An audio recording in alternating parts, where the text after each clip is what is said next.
Monday, September 23rd, Select Board meeting. Call the meeting to order. Welcome, everyone.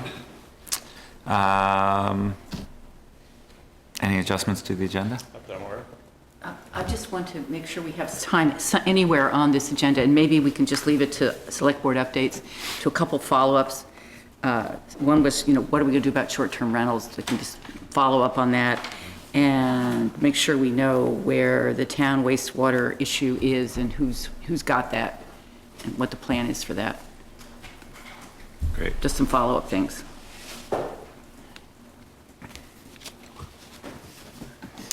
Any other adjustments?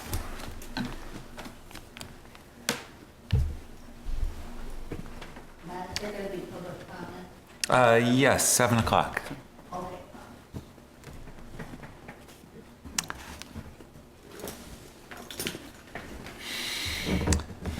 The Trails Committee is here.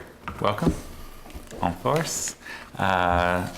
Dean, do you want to lead us in, or do you guys want to start with a presentation? Yeah, we have a presentation, so Great. We'll get started.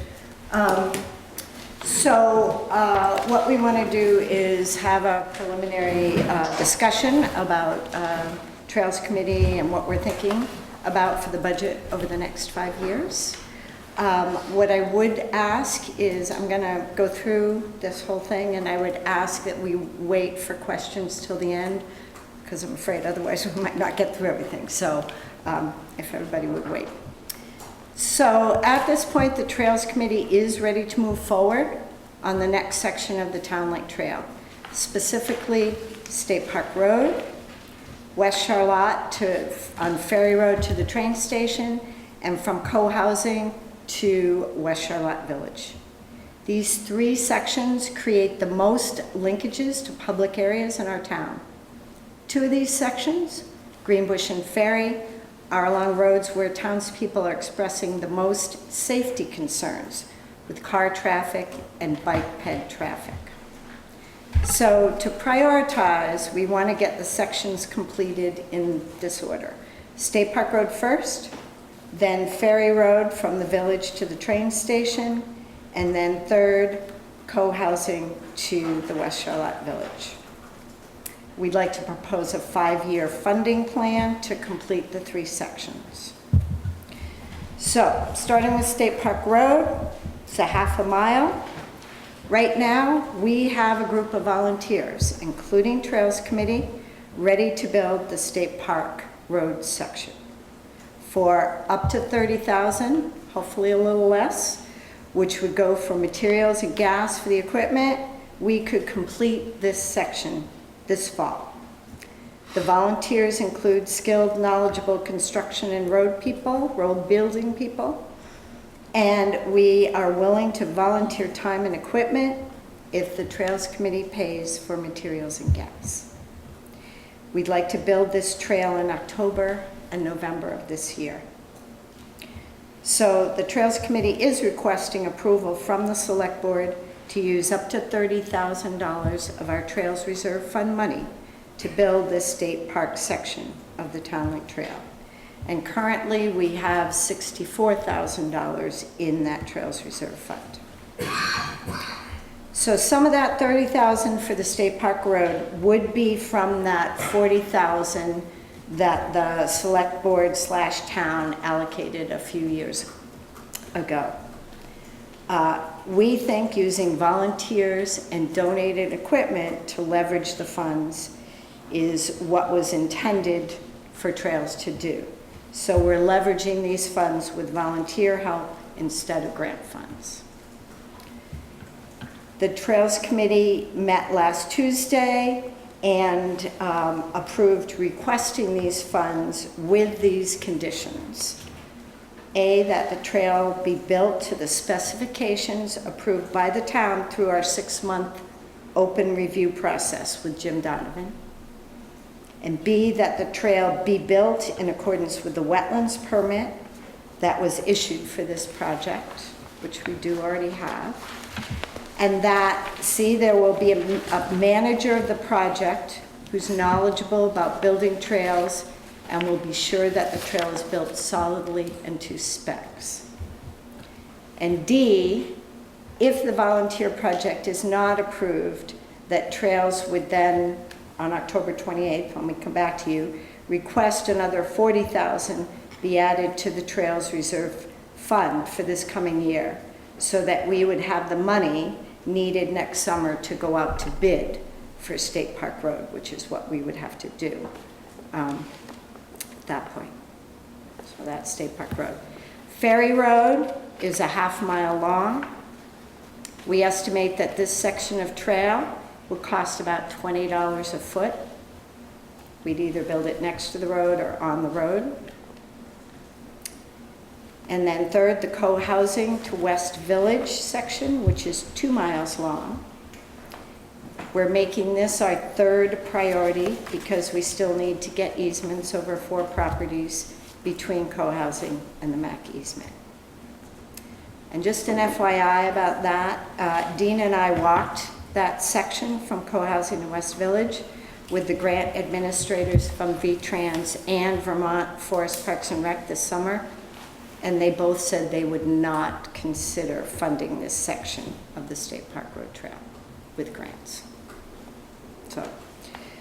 So we're asking the Select Board to put funding in the budget over the next 5 years for construction of the Town Lake Trail from West Charlotte to the train station and from co-housing to West Charlotte.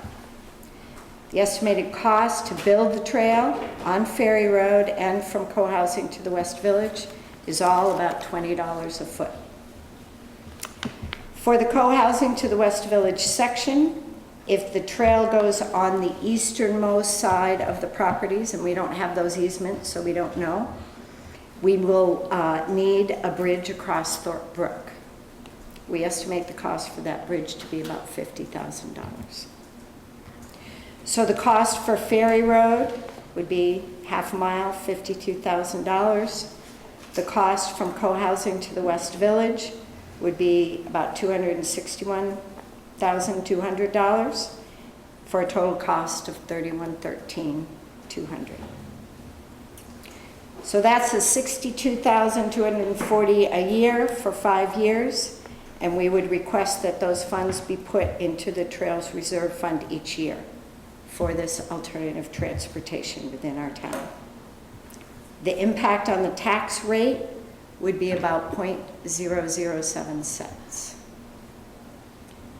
So we're requesting the $313,000, but we will also continue to fundraise annually, and we will use those funds for engineering, permits, and easements along these sections of the trail. Mike and Margaret Russell have been working on another section of the Town Link Trail through their property and Chris Fortin's for the past several years, and it's in good shape. This next section through the Russell property goes from the train station all the way to Lake Road. So for $313,200 that we're requesting over 5 years would get us from Mount Philo State Park all the way to Lake Road. Why should the Select Board support this? Trails Committee has received 3 grants for scoping and construction of the Town Link Trail over the last 7 years. Each grant required a 10% or 20% match from the town. We've successfully completed each of these projects on time and on budget. Our current annual budget is only $1,500, one of the lowest budgets of all the committees. To keep our costs low, the Trails Committee provided many volunteer hours of work to build Pease Mountain and the Blue Flame Trails, and we continue to provide many hours of volunteer maintenance work on Pease Mountain, Blue Flame, the Town Link Trail, and the West Village Loop, which is what you guys were just on in the Burns property. The longer we wait to build this trail, the more expensive it's going to get. In 2012, the first section of co-housing was built for $12 a foot. In 2014, the second section was built for $15 a foot. In 2020 and beyond, the next 2 sections Junior estimates about $20 a foot.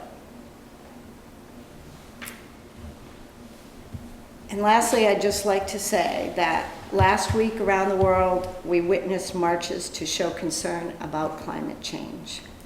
Today at the United Nations, a global climate summit was held. To combat climate change, we need to act locally while thinking globally. Charlotte does a great job conserving our land, protecting our rivers and wetlands, and recycling our waste. Then we all jump in our cars and pollute the air. The Town Link Trail would go a long way to help us reduce our carbon footprint and help combat climate change on a local scale. It would also create a much safer alternative transportation route to get around our town, especially on Greenbush and Ferry roads. And it would provide a wonderful opportunity for us to interact with our neighbors in a more leisurely way and create an even greater sense of community. So that said, I'd like to go back and kind of go back to State Park Road and get comments. But even before that, on the agenda was a Act 250 permit. So first, I would like to request that the Select Board vote to approve our submission of an Act 250 permit for State Park Road. We have the other permits needed, and we need to submit that permit. It is no cost to the town, but we actually need an Act 250 amendment, not an actual permit, an amendment. Do we have a copy of that? It's in the works. It hasn't been. It's in the works. And what's being amended? Would there be any change? The parcels that were created that the trail goes over were under an Act 250 permit from when they were first created. Okay. So the district commission has said basically the trail is an additional use and they want an amendment to the permit. Okay, and who owns the property? Who's the permit holder right now? It's all in the town right away, pretty much. Oh, okay. So, but I'm trying to understand whether there's a property owner right now who's holding the Act 250 permit and whether this change would affect that person. I believe all the property owners have been involved in this process and that they're all supportive of the trail. Okay. When would we be able to see the permit before approving it?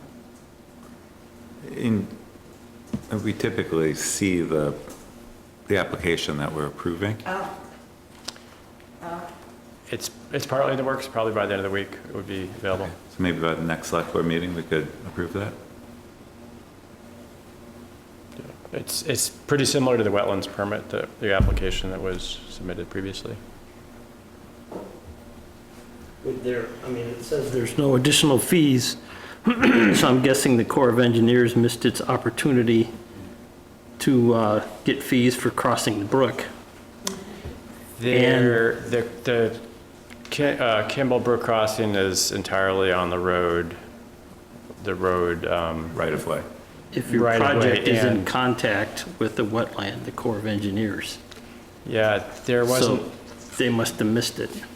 yeah, I don't think there was an Army Corps permit required for this. There may be with the, Because they're class wetlands, doesn't it? any wetland. They want their pound of flesh. Well, the wetland permit was done already. The wetland permit was issued. Permit has been done. But The that's- archaeological permit. That's not the Corps of Engineers. So the Corps has said that archaeological is not necessary. Yes. That was done during the scoping project, yes. Okay. Yep. Can we approve it subject to seeing it? That's kind of I think we bizarre. need to see I'm just it. trying to, I'm worried about time. But Is there a time High pressure? time, yeah, that's what I was, Well, if we want to have this volunteer group, I know, get going. we Right. want do to the do it project. before this winter. Right. When was it So- supposed to start? yeah. When was the actual building supposed to start? Well, we would start doing the prep work probably in October, and the actual building would be in November, so before the snow flies and There's the, plenty of time to look at it at the next meeting. right, but I don't know how long it That's a takes for the turnaround time. permit to get back yeah, for you guys to For get for it. amendment, I don't think it would be I don't know. too long, but I think they said maybe a few weeks. I don't know. I don't know anything about wetlands. And when do we want to see the plan? Act 250. What's going We to, seem to be here all the time. You have to approve this today or else we're going to be late. We've commented before about that happening, and we're here again. Yes, I think we need to see it. To see the That makes sense. everything? Absolutely. You know, is this an amendment to their Act 250 permit, the It's actually the probably landowner? The previous owner, it was, So I think it was. do they have to apply for the Act 250? No, the current developer, we're basically the developer. So it was probably Hinsdale that initially had the permit for the Act 250 permit, and now we're amending that, only our portion of it. We're not amending anything else.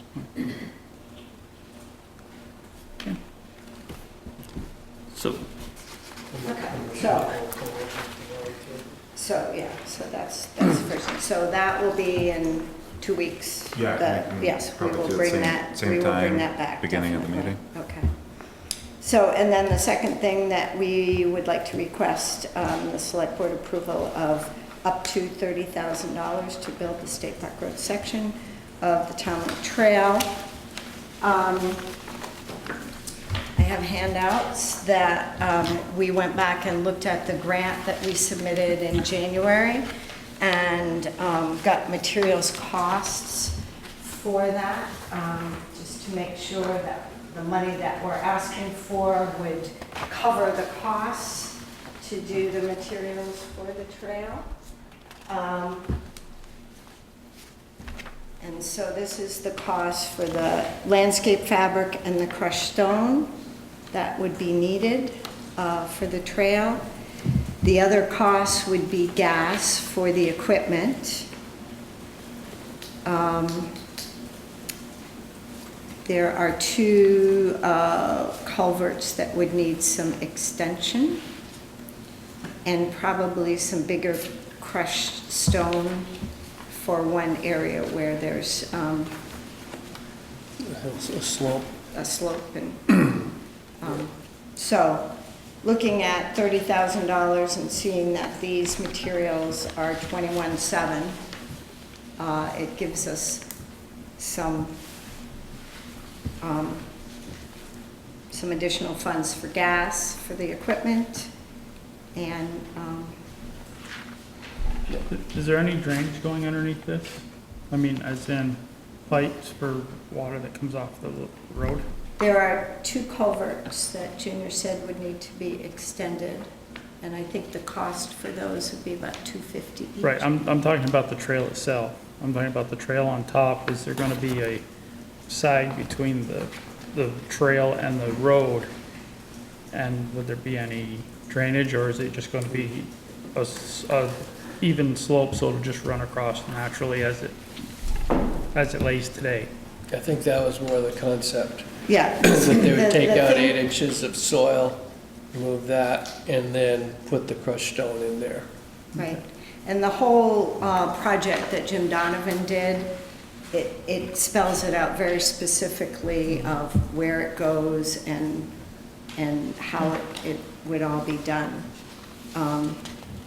So, yeah, and that second page shows how you actually build the trail and what the process is. This was also from the grant. It shows co-housing, but we updated it for the grant, but that just to show how we would build a trail.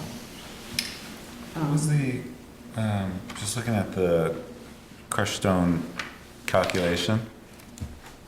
So it's 2,770 feet long, the half a mile, A little over half, yeah. and 8 feet wide. And then what's the depth? 8 inches.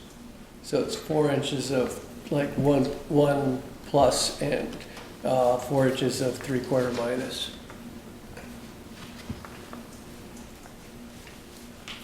And is this being done right on top of the sod, or is there an excavation?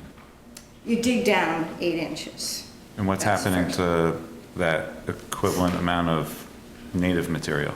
What you usually do is put it on the sides and rake it out so it slopes down nicely. So kind of like Frank said, you've got, water that that could slope. go off on either side. We worked and we helped Josh Ryan when he did the co-housing thing. So you rake that out, you put seed in it, and you, Okay. on the sides.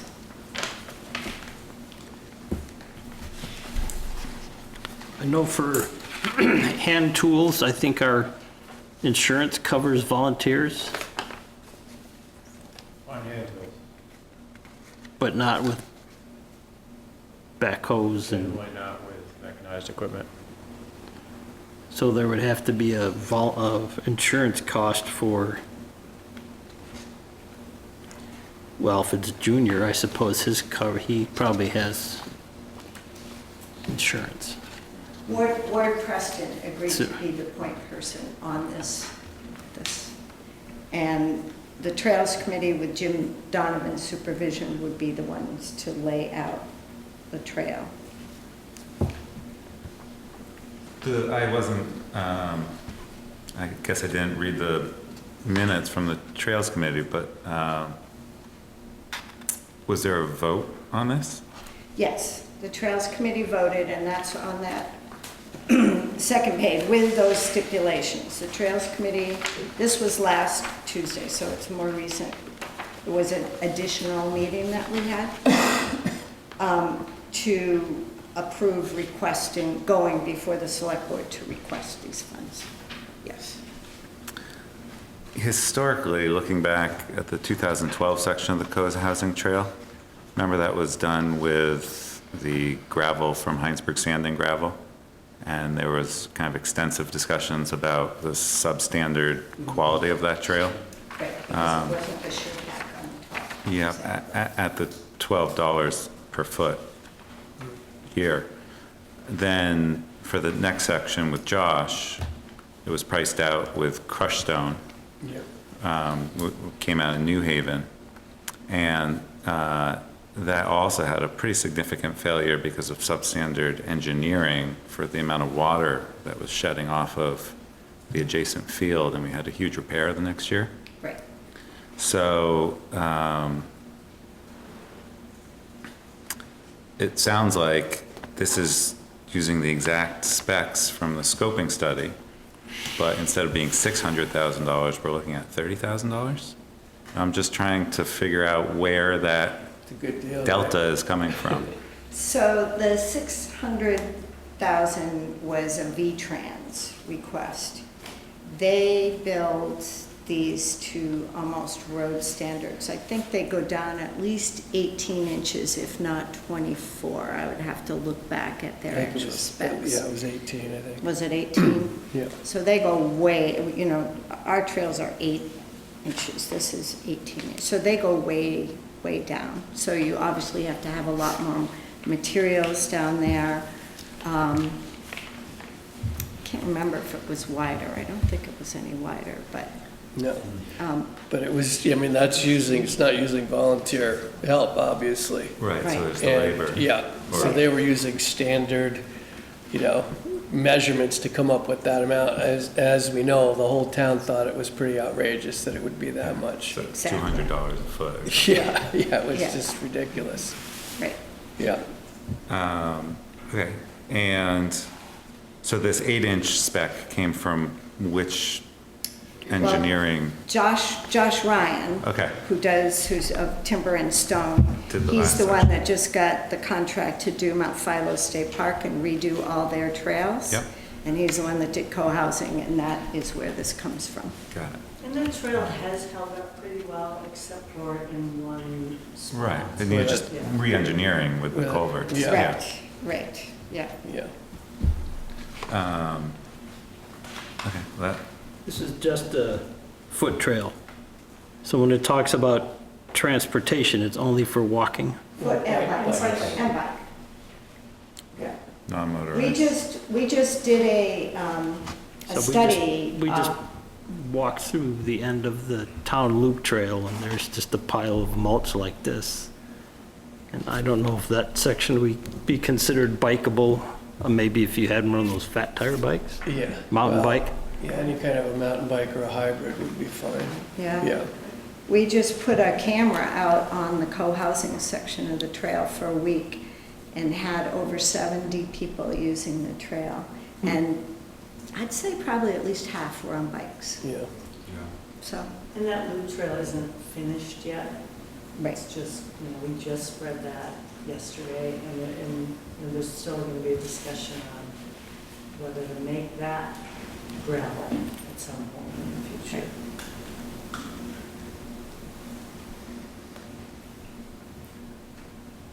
Yeah, I mean, the type of gravel trail that we're talking about, if you look at any of the like rail trails and places like that, those are not paved. And people ride on those all the time. There's no equestrian use for this, prohibits horses. I did see horse poop on the trail the other day, I will say, when I was out on, by the underpass, so. They didn't use a bag? Right. They didn't have a bag, no, I don't think they had a bag big enough, no. It's not approved for horses. It's not approved for horses. But they're not prohibited. They'd be welcome, very welcome on the side, but the path itself isn't built to support that kind of weight. And dogs are allowed on leash. Yeah. I had the chance, and thank you all, I had the chance to walk the proposed state park trail, and it seemed to me, as someone who's not knowledgeable about this, that it was in a good place and would really be used to connect the state park and to the next piece of the trail, so. And just after that, for those of us that live on that side of town, it's a great way to get to this meeting because it connects under the underpass. So it really connects east and west Charlotte. You want to travel by bike.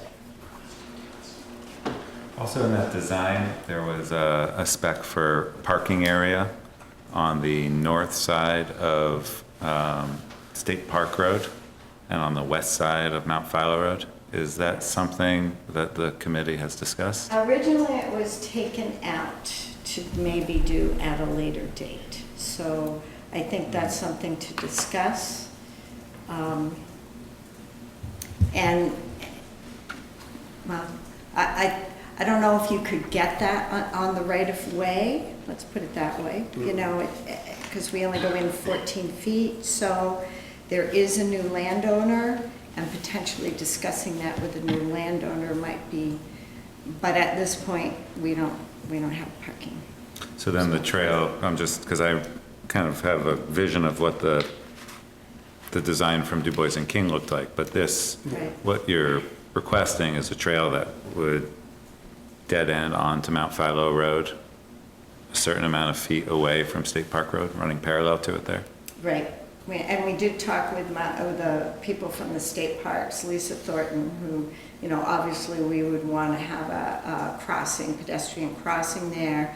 They would put a little trail up from there on their side. Near their entrance sign. Near their entrance, yes, so, and we Now, certainly can you park, volunteered. remind me, can you park at the state park location without fee? Off-season. Off-season, and if you're, Off hours. of a certain age, you can certainly get a card. Don't look at me like that. Let's go. I'm that age, and you can get a card and go to all the state parks for $5 for your lifetime, so, yeah. But, no, otherwise you would have to pay to park, yes.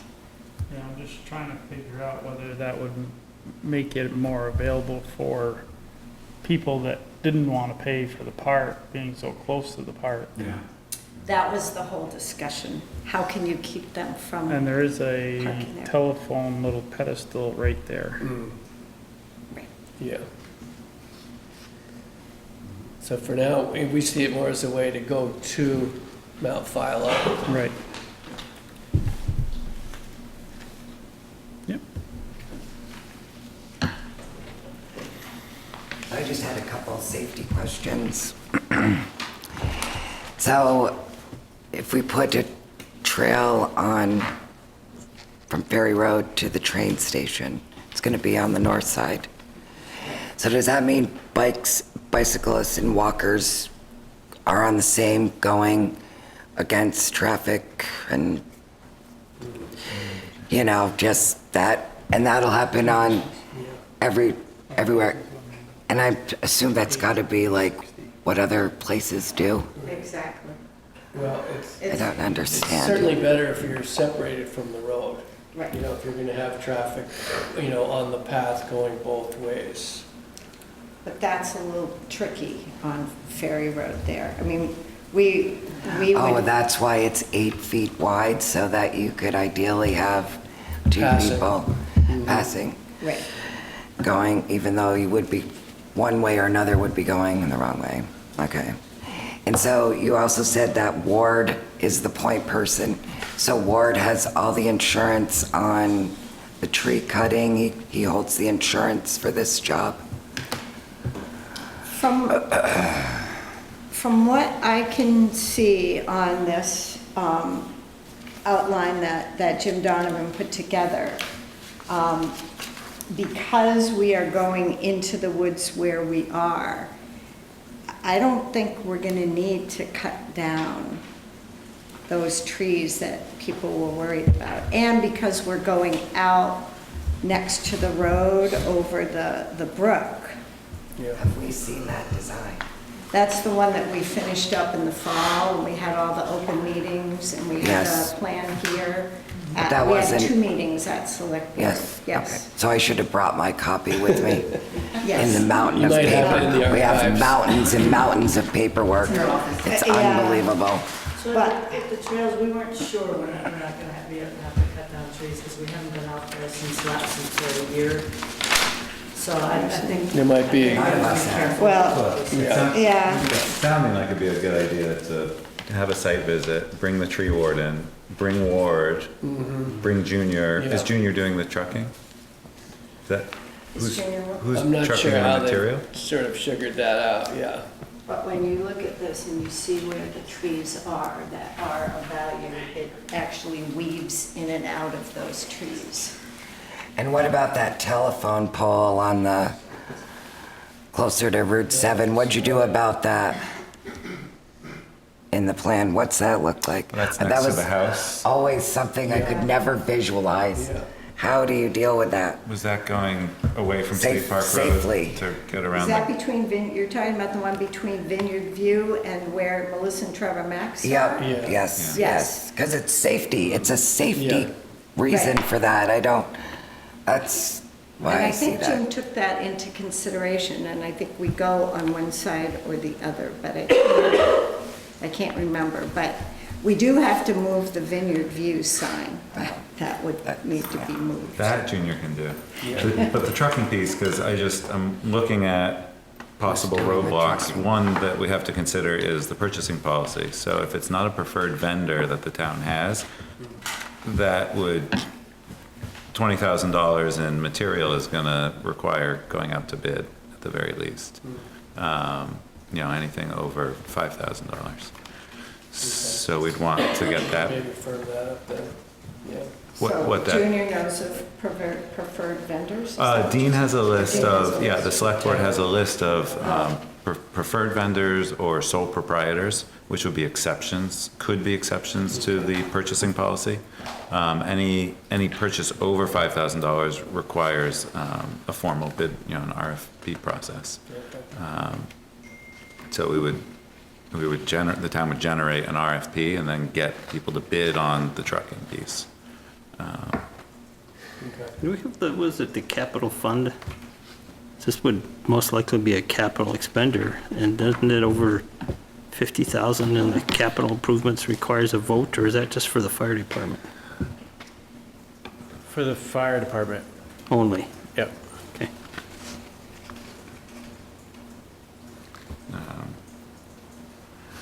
It's hard to figure out the voting thing with the charter. Town people, yay or nay, or on what?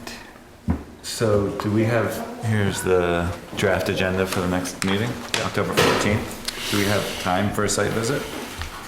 We could do that instead of the park, if that's what you would prefer.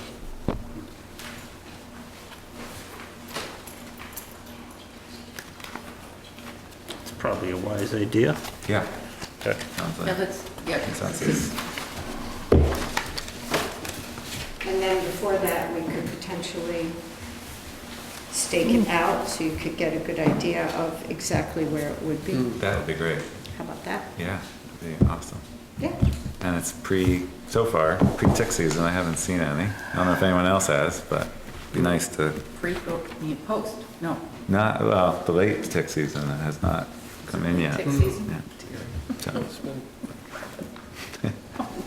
And they're getting ready for winter too. No, we're getting ready to eat blood or something. Okay. Okay, well, that's great. So, and I think the 5-year plan, I mean, we're going to be back October 28th to actually, this is more of a informational kind of thing, I think, about what we're thinking. But we'd love feedback, and if anybody has any comments about it.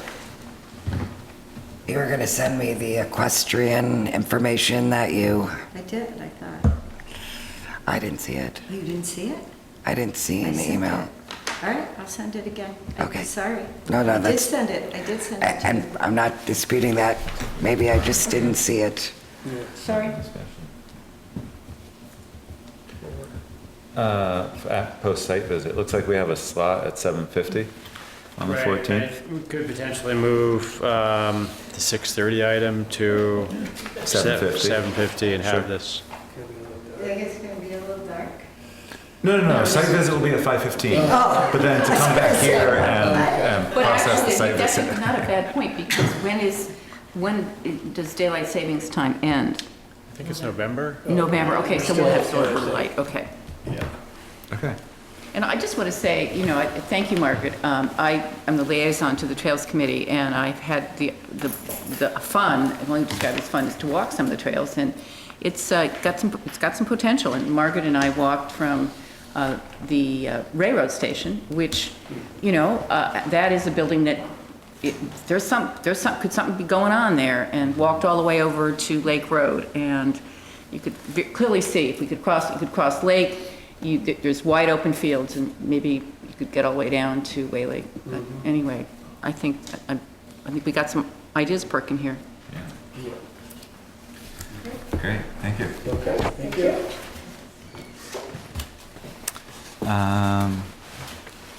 Solar collectors on the library roof. It's John's. Sweet.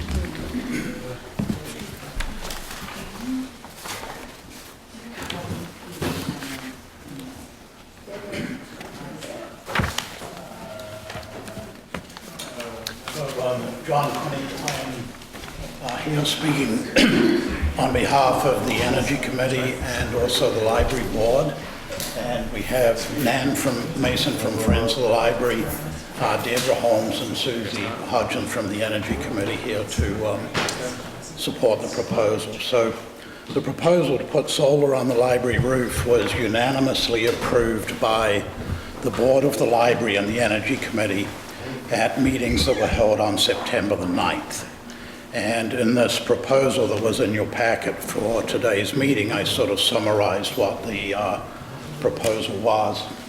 The Energy Committee and the library and the consultant that we hired, Lee Seddon, have been working since mid-May really on solar options for the library.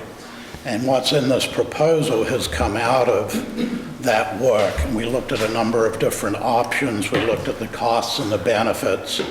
And the end result of that work was a proposal to put solar on the library roof to try and generate as much electricity as possible to get the building as close to net zero as possible. And I should say that the numbers that are presented here are all estimates because the system hasn't been designed yet. The electricity use in the library has just been modeled, there's other assumptions that are in the analysis that are just assumptions, like how much is Green Mountain Power electricity rates going to change over the next 25 years, which is the life of the solar system. But there are two main benefits that we see to installing this system on the library roof. The first is that it would reduce the library's heating, cooling, and electricity bills to close to zero. And that's as a result of solar generating the electricity and the heat pumps, the LED lights, and the energy efficient construction, particularly in the library addition. So the second benefit to the town is that with solar on the roof and the energy efficiency features in place, the building becomes a real showcase for the town, and it's right at the center of the town. And it's a striking sort of example of the town's commitment to energy efficiency and renewables, and will hopefully serve as a venue for workshops and other educational events, and lead to the town and town residents further adopting energy efficiency and renewables technologies in their own homes and in town buildings. So at this meeting tonight, we're just asking for the Select Board's permission to put solar on the roof, provided that in due course we come up with a plan to pay for it. I was advised that before proceeding, because of the town building, we need to have permission to put something on the roof. So that's all we're asking for tonight. And at a subsequent meeting, we would present a request for proposals for what looks to us to be the best way of structuring the arrangement to put solar on the roof. And I've summarized that in this document.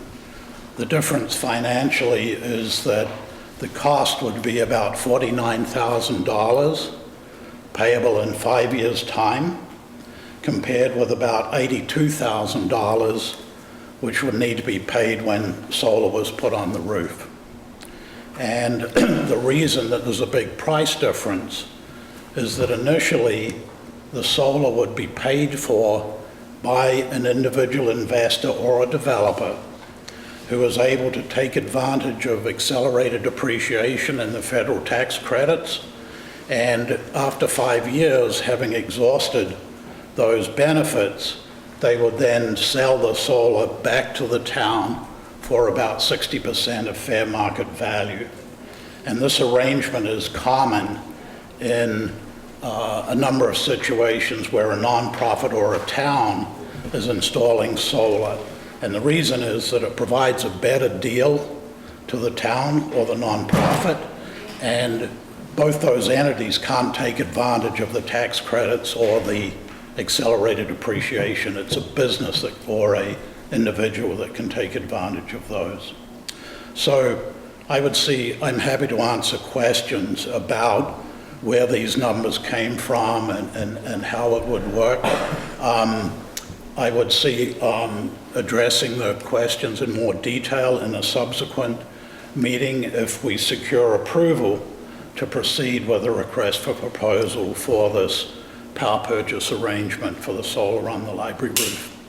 The last thing I'd say at this stage is that when we looked at the return on the town's investment, assuming that the invested amount was either $49,000 for the power purchase agreement or $82,000 for the conventional installation, the power purchase arrangement would give a 6% return on investment, and the conventional installation would give a 5% return on investment.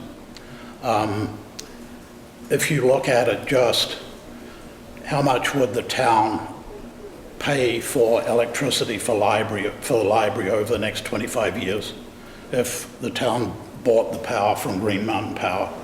So what would that total come to? And then what would the total come to if solar was installed on the roof and operated for the 25 years? And over that period of time, the solar would save at least $100,000. So that sounds like a big number. It is spread over 25 years, but the economics are really compelling, never mind, the climate change or the state's energy plan calling for 90% renewable by 2050. And our own town plan, which has this aim as well. Which are aspirational. Anyway. Would be good to find out if we can contract for a debt to be paid in 5 years, or how we would have to do that.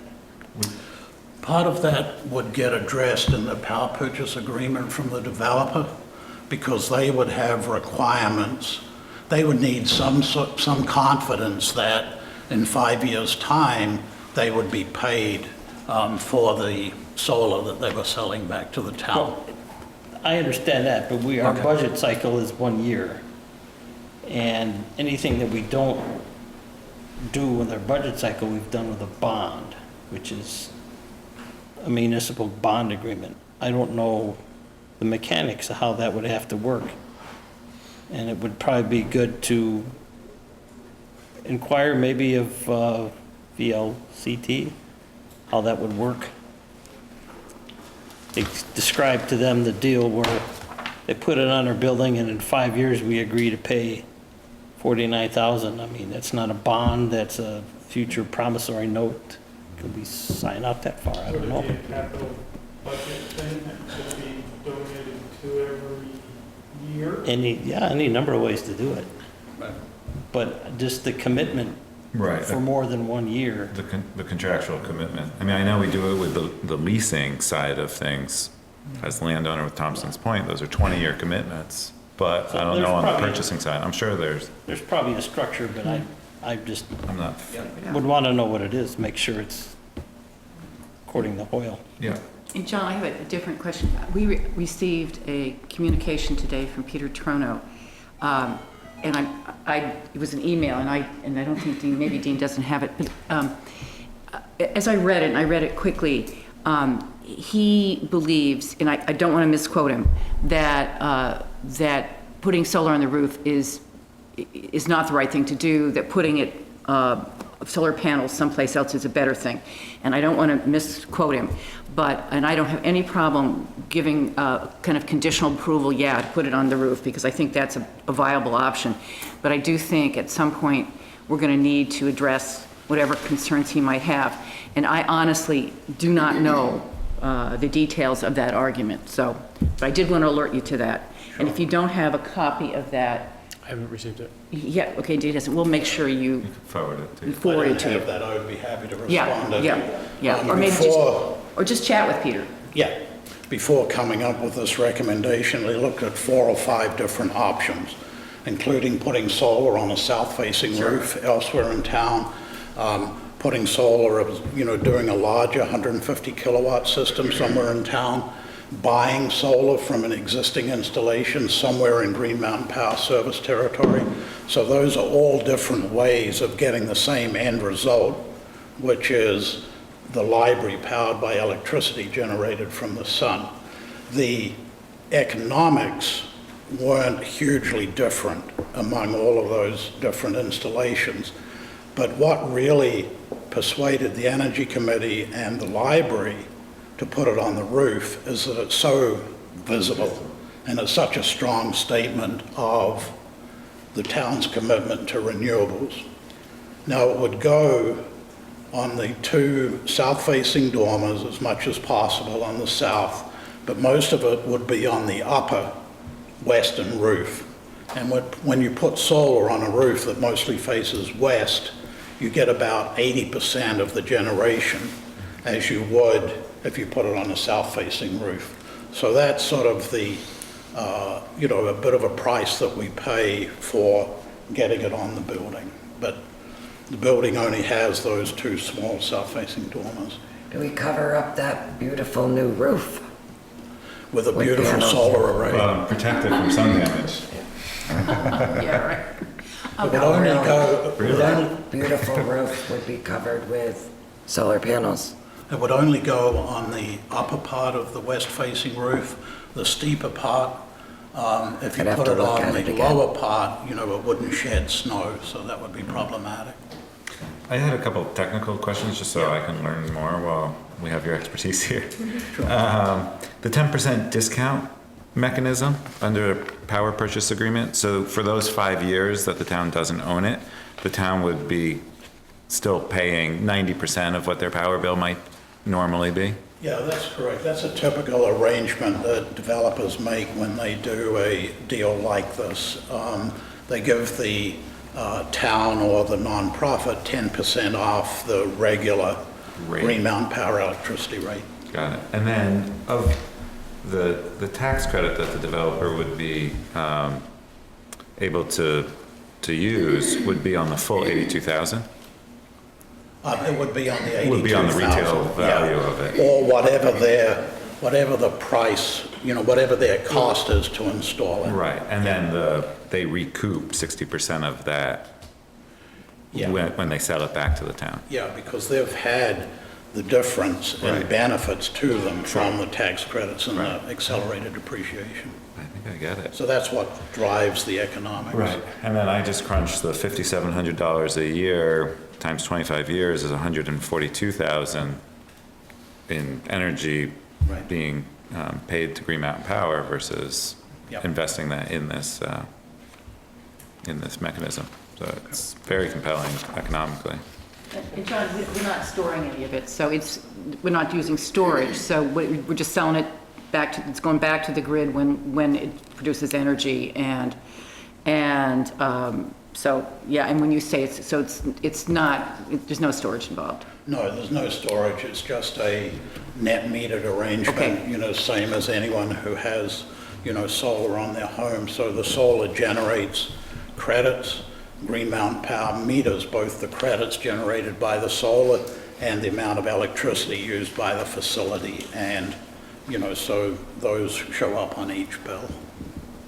If there happens to be a surplus, can the town hall use it?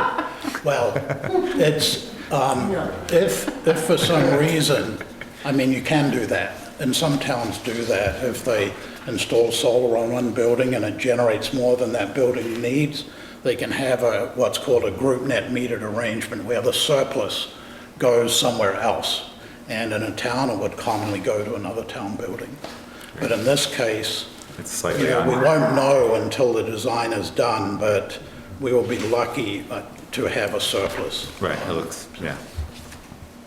It might be beneficial for the, I saw the report of all the sorted ways, the off-site. Yep. It might be good for the rest of the select board to see Sure. that. I can send that to Dean for distribution. Yep. So then you'll see the different options we looked at and, what the various costs and benefits were. Okay, well, I think if this is what you're looking for, I'll make a motion to approve siting approximately 20 kilowatt solar system on the library roof, and for the Energy Committee to continue moving forward, pricing out how the installation would work. As long as we're not agreeing to put it on, Right, just the permission. permission that it could be cited there. So I second that. Could you Second. repeat that for me? Wait, what does that As mean? long as we're not agreeing to pay for it. No, Right. when we come back with a request for proposal, we would also have a plan for how to pay for it. And that's something that we've just started thinking about and talking about, because at least thinking about it initially, there's a number of different ways in which it might be paid for. And so we just want to think through those and determine which is most feasible or which makes the most sense, or both. Great. And then I think it would make sense too, at a meeting where a proposal comes to us, if we schedule, we can do that during whatever time slot we have, maybe 5 minutes and 10 minutes, go out and just look at the library as part of that proposal and then come back. Sure. Yeah, it'll be under construction depending on when the meeting is. There is a bit of a timing issue here, because that 30% federal tax credit goes down to 26% at the end of the year. Now, a developer or an installer can preserve that 30% tax credit by purchasing 15% of what they need before the end of the year. So they put down 15% of the cost before the end of the year. That preserves the 30% tax credit, even though the installation is not done until sometime later.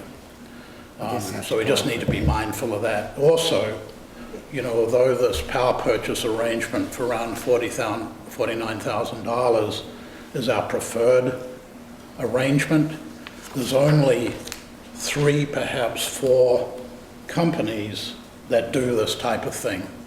And typically it's done for larger installations. So we have some indication that there's some interest out there, but we may send out a request for proposal and get no responses, or not get any that are acceptable. And in that case, we would then go to the conventional installation. And, you know, for reasons of this 30% tax credit, it would be good to have that sort of process complete by the end of the year if we can. So, Would you guys be generating an RFP to present to us? yes, that's the next step for us, is to generate an RFP and come up with a funding plan. And, you know, when we've got that put together, I'll talk with Dean to get it on your schedule. Great, okay. We'll keep some time available for it. And your motion is for approving it to be on the roof, or just Approving the siting it on the roof so they can. citing, meaning wherever it goes, it's going to generate back to the credit, the library? Yeah, Citing but not funding. right. But not citing it on the roof? Yes? Yes? Yes. Oh, Yeah, okay, to allow it to go onto that roof. okay. I can't accept that.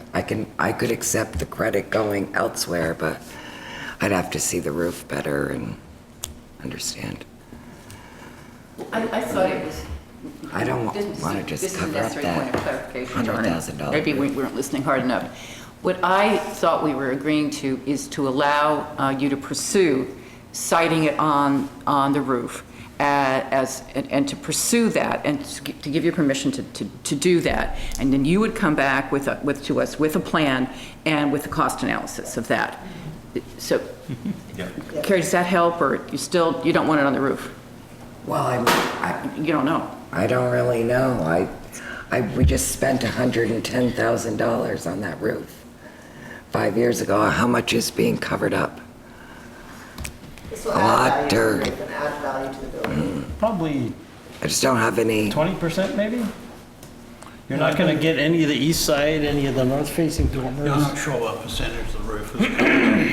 The standing seam roof is the preferred roof for solar because the panels just clip to the seams. So, Doesn't add any holes like a. no, there's no holes, there's no And you penetration. could always take them off, because you'll recoup your investment very quickly. So if you want to take them off in 5 years' time, you can do that. And you just lose the money going forward, the $100,000. So that's a possibility to remove them later on because of the standing seam roof. That's an option. Right, it's not damaging the roof system. Nope. But you just lose the benefits, you just lose the money. Perhaps when you come back with the proposal, we would have a rough layout at that time of how much of the roof is covered? It would have, You could have a roof plan The roof plan. when you come back. yes, yep. We've got drawings of that, I just don't have them with me. Great. So you hold off approving it being on the roof until you have the plan and an amount. Well, this motion would allow them to go out into the industry, into the field, and have an RFP that could be approached with confidence. The bids would come back and the select board would still have to approve that before it could ever go on the roof. So that's why I'm comfortable allowing the process to move forward now, because at some point we'll be presented with the contractors or developers' bids who want to put it on the roof. And at that point, that's the decision point of whether or not it would go on the roof. This just allows the exploration to move forward. Yeah, we need to know the location before we can generate a request for proposals, so. I thought you just requested some different other ways we can do that. You saw that we didn't. the Energy Committee looked at a number of different ways. And this was probably the best way, keeping in mind that the reimbursement on a roof is more than the reimbursement on a field. Did I get that right? Yep, you did. So you get more money back if it's on a roof. And, I mean, when you look at the spreadsheet, this appears to be the best. And remember, it was a unanimous vote by both the library board and the energy committee. So that's more than 10 people have looked at all these proposals, and so we're coming to you with a number of 2 groups having looked at these and evaluated them and made the decision. So it's a recommendation from both the library and from the energy committee, from all of us. So without having this first step, it's hard to go forward. It's a 2-step process. If not a 3-step. If not a 3-step process, it's at least 2. But I mean, it's, All you're saying is letting them go to the next level Yeah. to see if, I mean, it could be that nobody bid, you know, there's a lot of ifs, ands, and buts, so. you can always say no. You can always say no, at any right. point. But saying no now is just, it's, well, I don't want to say it's a kick in the teeth, but it would be a kick in the teeth at this Wow. point. No, that's not necessarily true. If you don't have all the information, I wouldn't necessarily fight. We're working Right, together. so I don't know that I would say yes to this, but I'm definitely appreciate all your information and all of what you just said. But I might not have enough of it tonight to say, yep, go for the roof, because the next thing I know, I might not want it on the roof. So, if the select board approved putting it on the roof, contingent on a fundraising plan, the next opportunity you would have to look at the project would be reviewing a request for proposals. And between now and then, we will provide the analysis that we did looking at all the various different options. And again, if you approve this and subsequently look at the request for proposals, you would have an opportunity then as well to, bring up other sort of options. But as I said, we just need to at least provisionally know where the installation would go before we can develop a request for proposals. so then would there be town match? don't know Would we yet. have to Yeah, put we- money into this ourselves as taxpayers? We don't know yet. We've just started thinking about that, and, you could go one extreme, which you'd ask the town to pay for everything, or on the other extreme, you could say, you would ask town residents to make contributions to pay for everything, or a number of places in between, and that's what we're looking at. Sue? Being Climate Crisis Week, or Climate Action Week, I think I myself am always going to keep that as the overriding, the overarching, the overstory of how I'm going to make decisions in my life. And we have to think, what do we really need to do and what do we want to do? We really need to stop using so much coal and oil and electrify our buildings, have sustainable energy. And I think it should be like a top priority. And having it on the library will let everybody in town see it is a priority for us. And it might then make it a priority for other people too. I think it's very, very important. For me, an added discussion point, and I agree with you, is, new construction is needed, and it comes at a cost to increasing the carbon footprint, and part of that commitment is, I think, coming up with renewable initiatives to say, yes, we do need to grow, but we can grow responsibly, and that this works out economically is just kind of amazing. But we don't know how much it's going to cost yet, though, if you say economically. I mean, I agree, it's more economical overall, but we don't know what the town or what, Right, and I think that's we what don't know what that's going to letting be them yet. move forward will allow us to see at the next presentation. The town gets how much on money that's sitting in bank accounts, 1%, 2%, something like that. Not enough. This is a 6% return on the town's investment, so you could make an argument if you wanted I'm not saying that's what we're going to propose, but you could make an argument that this is a really good investment for the town, and the town ought to just invest the money in order to generate that return. So I'm not saying we're proposing that, but you could make that argument. If there's no more discussion, Did somebody second your motion? I don't. Fritz did, with the condition that it doesn't approve the construction of it. It's just locating it there and exploring it. All those in favor of the motion indicate by saying aye. Aye. And opposed? I I want more information. I want to put it all together, then I'll say yes. But I want to see more altogether, just who I am. Thank you. And abstain or oppose? Oh, I'm not opposed to it, I'm just abstaining from it. 401. Thank you for your presentation. Thank you. Unfortunately or unfortunately. Oh, and I that guess was ingrained in my as soon as head. you have, as soon as you're ready for the next step, just contact Dean and we'll put you on the agenda. That'd be great. Try and get it done as quickly as we can. Great, good luck. Thank you. Sure, thank you. Okay, I'm gonna play catch up now. Okay, here we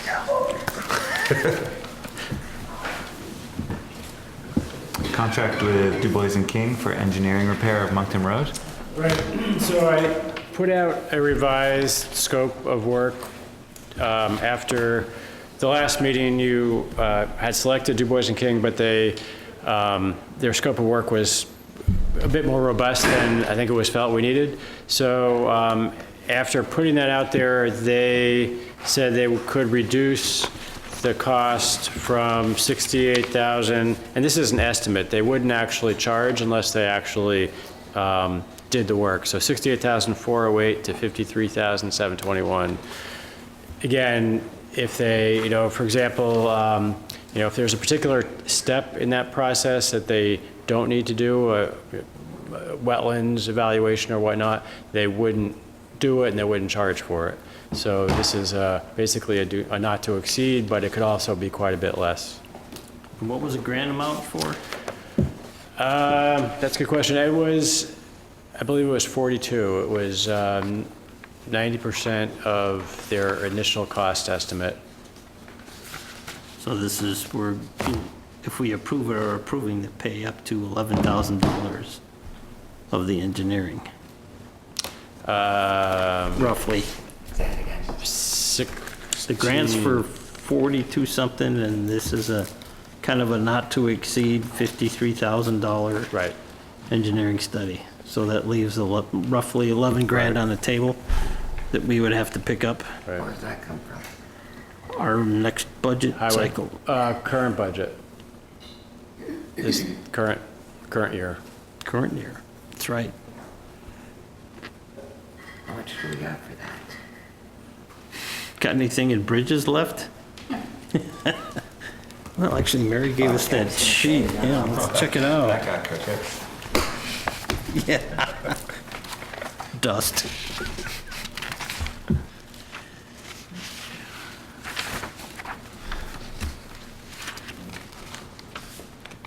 I don't know where it is. Perhaps gravel road maintenance. You mean from junior's budget? Well, it's a highway.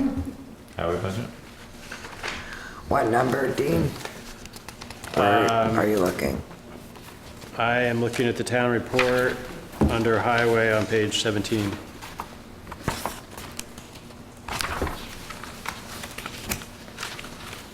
Well, not this one. How about the one that Mary gave us? Isn't that information in That's here? what I'm looking for. Okay, yeah.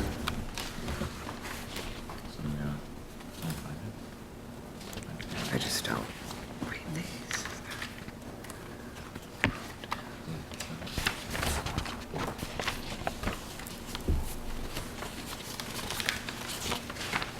It's in here somewhere. Like, where is it? Highways. Got a Page number? 7 of 14, 100-500. Okay. And it would be fourth line down,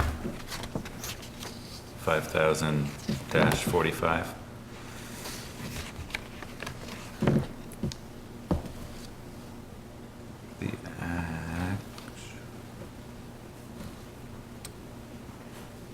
it's not running a surplus, right?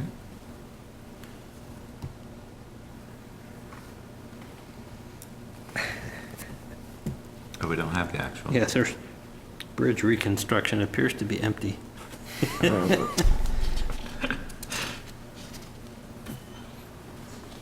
We pursued an insurance claim for this?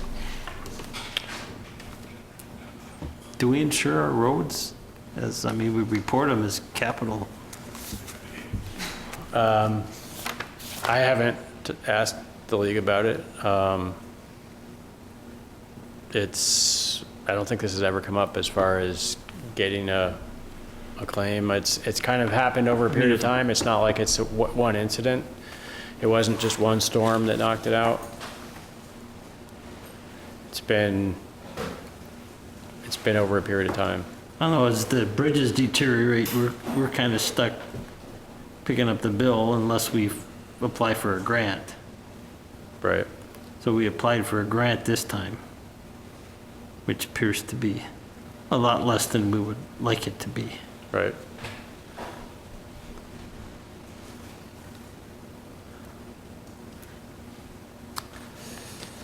So basically, if we approve, we have to figure out where to get up to 11,000. And would we expect this all to be done before next June 29th? At this point, it's just the engineering. This is just the engineering to create a plan to go out to bid in the spring. Yeah. To budget. All we really have to do would be the coring, and then the rest would be engineering. Right.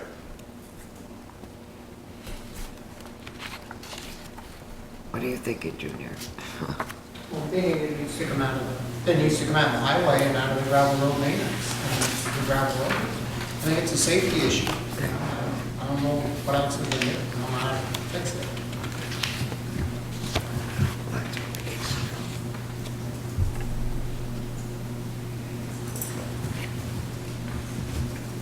Well, I'm comfortable moving forward with that, but I would like to probably account for that in following budget cycle here and put that money into that highway budget to pay for this unexpected cost for next year. So we can kind of visit that, increase that budget line item for fiscal year 21. Because that's one of the budget items that can go from year to year, is the highway fund. Yeah. You can roll over if there's a surplus, you can. Right. Yeah. Then this would just be the converse, just committing to planning for this expense next budget cycle. The process being, we might be lax on some of our maintenance for a year to pay for this if we have to. Yeah. But the following year, we'll catch up with it. Right, you can do post July 1 gravel maintenance, once those funds are available. If that's okay? Yeah.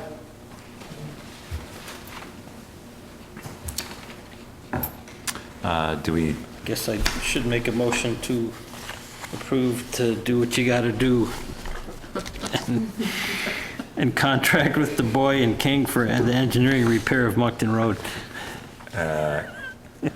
and, what is it, designate someone to sign? Sure. Second. Doesn't have to be me. Oh, of course it does. Designate the chair to sign it. I'll second that. Second, yeah. Carry. Is there any more discussion? Can you just clarify, so there's nobody so there's nobody currently in highway budget, so you're going to defer some maintenance this year to account for it and then raise the budget line item the following year? Well, semantically, there is money in the budget. It's barely been expended starting July 1. Okay. But just making a commitment to not stop work that would have been used with that money by funding it, replacing that next budget cycle. Okay, so there is money in the budget. Yes, in the gravel roads. In the bridge reconstruction, there is none. I guess I That has should been exhausted. phrase that as Thank you for the clarification. Yeah, an up to 53,000 number. that's the number? I Up to didn't- 53, I didn't see the, 721. Yeah, that number. Jerry, friendly amendment? Yep, yes. Any other questions, discussion? All those in favor, indicate by saying aye. Aye. Aye. Opposed? Moving forward? That's like buying a washing machine. You gotta spend the money, but you don't want to do it. Don't want to do it. Public comment, Sue? I made my comment already. And Oh, thank good. you. That was big, Nice. Nice car. yeah, I'm curious too. Sounds like a spaceship though, doesn't it? Is there other public comment? Electric car. Betsy got a plug-in hybrid. Okay. FY21 budget. This is kind of our first go at it. The Charlotte Land Trust this year.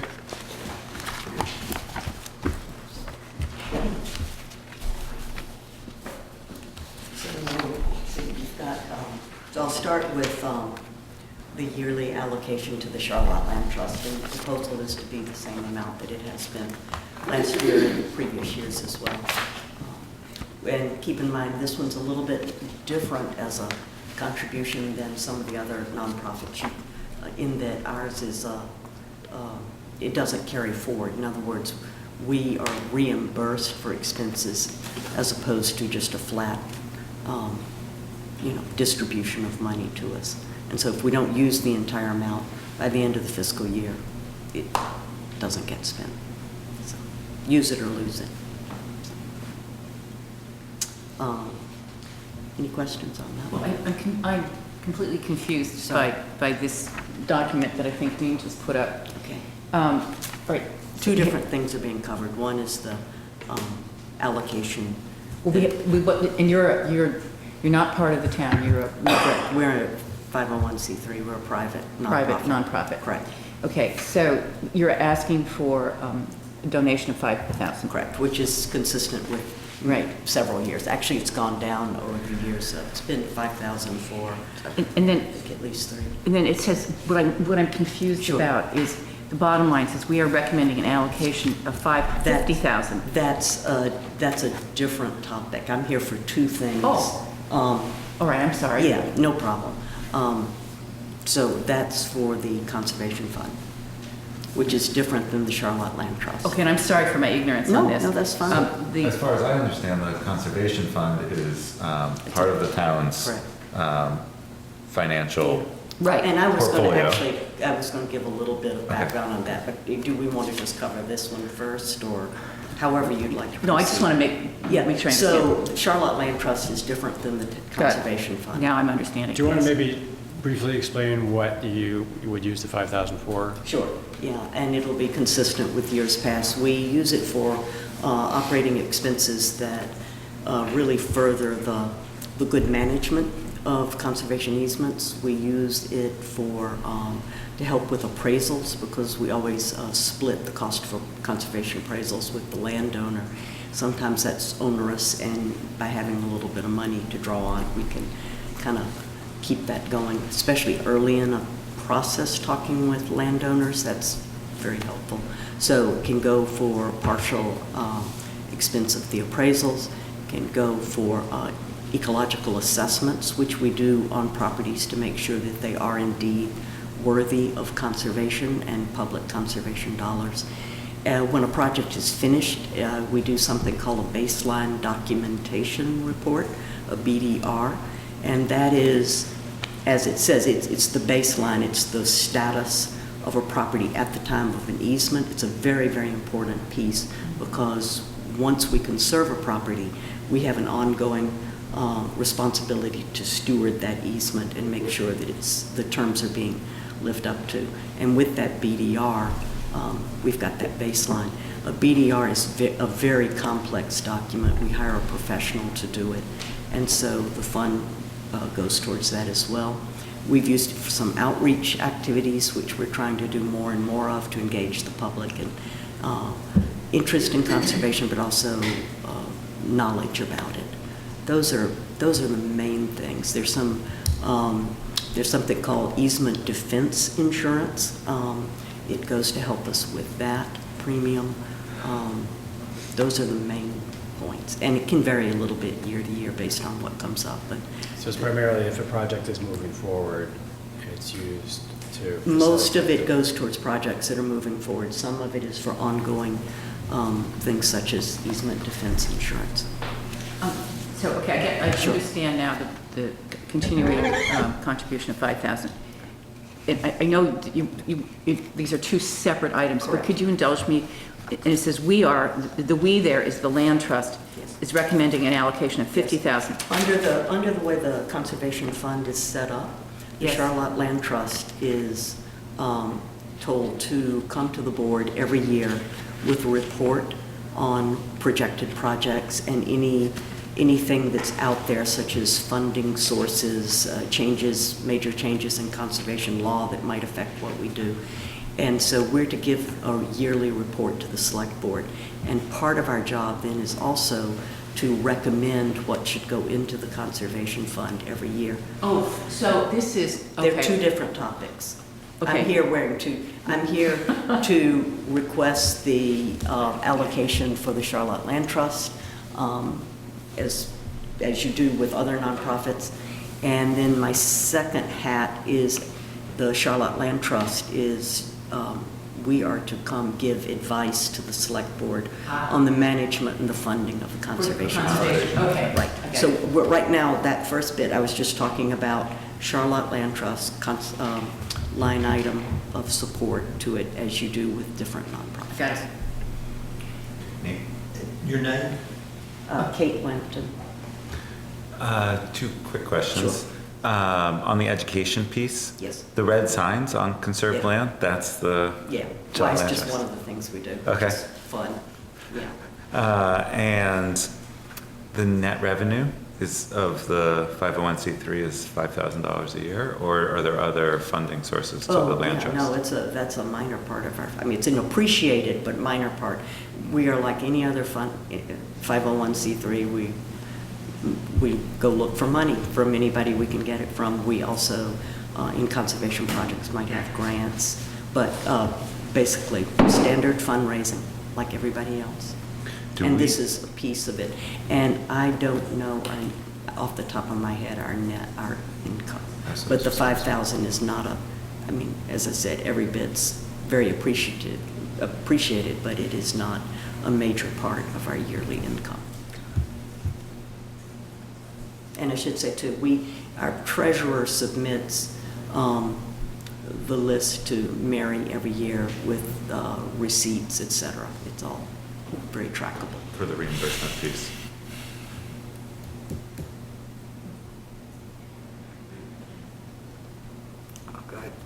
All good. Great. Got it. On to the next. So conservation fund, and Actually, actually, vote on that, on the 5,000. We can, Oh, kind of. okay. But, Yes. Well, I have something to say, and I know it's going to be extremely unpopular. First of all, let me say what a hard job you do and how much I appreciate it. And I have reviewed some of the donations that are proposed that we as a town give. And so far, everything I've reviewed, I support. And in fact, some of these good works, I actually contribute to. But I have a fundamental problem with taking taxpayer dollars and giving it to nonprofits. It's just a fundamental issue I have with it. It's not that I don't appreciate them, and it's not that I don't support them, and in fact give money to a number of them, but I just find it very difficult to conscript tax dollars from folks, some of whom are struggling, and give that to nonprofits of our choice. So that said, and okay, and so we're not voting on that today. But you'll probably hear that from me again, but I'll try not to say it too much. I'll just hold up argument number 1 or something. And I just wanted to put that out there, okay? And it's a philosophical issue that I have. I've heard that before. Yeah. From me. From you. And so the general framework for the budget cycle that we've been following and we talked about continuing to follow Right, would yeah. be to have everyone give us their kind of sharpened pencil requests. We can process that, and then in a round 2, look to see what constraints we have and what funding priorities we want to exercise. Yeah, and I've read all of the ones that have come in, and again, you know, it's just Yep. There'll be more later. And Linda, you had a... Yes, thanks. I just wanted to mention that I was involved along the land trust and early on when this conservation fund was brought forward. And Louise, it was taken by vote. It was the voters who approved the conservation fund, if I'm not. Well, if I understood. That's different. Matt, it's That's different. The different. conservation fund is a town function. And so therefore, it is a town, it's a town activity. Yep. And it would be like It's the a fire reserve department fund. or the library or any of the other town funds we do. What I heard, and I don't want to, I'm. No, you're, Okay. yeah, it's fine. Is that this is a separate 501c3 doing good works, but it is, it would be a donation from the town. Correct. And that is to be compared to the other activities like the senior center or the recreation program or whatever. I think there's a caveat here that we put money in the conservation fund, but there is nothing that maintains it or runs it. We put money in the senior center and we pay to maintain the building. Yeah, right. So I think that's maybe a difference that I see between this and another charitable donation. Okay. Is that if we didn't, I mean, correct me if I'm wrong, but if we didn't have Charlotte Land Trust, we would have to find some other way to fund and to manage the conservation fund. Okay, all right, I hear you. And upcoming conservation projects. Yep, I hear you. We wouldn't have a... Can I follow up on that? It used to be under control, it used to be under recommendations by the Land Trust, the Conservation, and I think the Plan. And then the Select Board took it over. And the Select Board, and correct me if I'm wrong, and the Select Board is the group that then directs any of that money to any particular project, am I right? Since the fund was created, it has been under control of the Select Board. And Charlotte Land Trust is one of the eligible applicants for money. Well, we've got two things going on here. Do we want anything else on the 5,000? I mean, I've said what you said. Okay, That's- so okay to switch to the conservation Please. fund. Okay, and all of these are good questions, and so one thing I wanted to bring up, and I know your meetings are busy, and I'm not going to do any more than you want tonight, but I did want to offer at any point, either individually or as a group, to give you a bit of a Conservation 101 seminar on how exactly conservation works. And I've found over the years that it's kind of one of those things where people say, sure, I understand it, but don't ask me to explain it.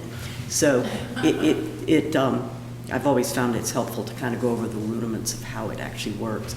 And also I could give you a little bit of background of how the Conservation Fund meshes with conservation efforts as a whole, how the applications are developed and forwarded, and key points that I think would be good to keep in mind as you consider applications.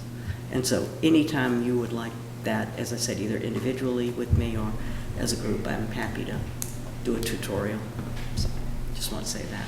So since the fund was established by town vote, it was for a 10-year period, it was reauthorized. It's been about 20 years or so. Actually, I think we're in our third 10-year cycle right now. The Charlotte Select Board controls the fund. Qualified nonprofits such as Charlotte Land Trust, Vermont Land Trust, Nature Conservancy, Lake Champlain Land Trust are all eligible applicants. As a practical matter, generally the Charlotte Land Trust is in front of you either on its own or in partnership with another nonprofit. Vermont's very fortunate that nonprofits are very collaborative here, collegial, and it's very easy to work with another nonprofit and bring forward an application.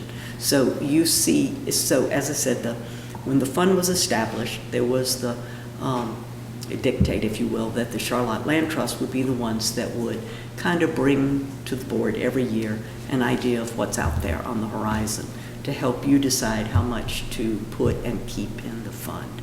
So that's the second bit of my thing. That's that little short graph.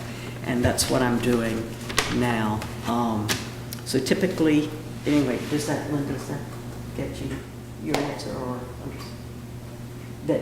Yeah, I think when it was first put together, it was meant to be those three groups would make recommendations to the select board, and if they saw fit, Correct, it would right. go forward. Yeah, so and again, I don't want to take up too much of your time, but the process is that if a nonprofit has an application, they go to the, well, if we're not the applicant, Charlotte Land Trust, the Rec Committee, the Trails Committee, and the Conservation Commission to review an application, and those groups don't approve the application. They make a recommendation to the select board. The select board has the ultimate decision-making power, and that's been true ever since the fund was started. So those are the groups that are involved in looking it over. And this is a whole different topic. This topic here is the Conservation Fund.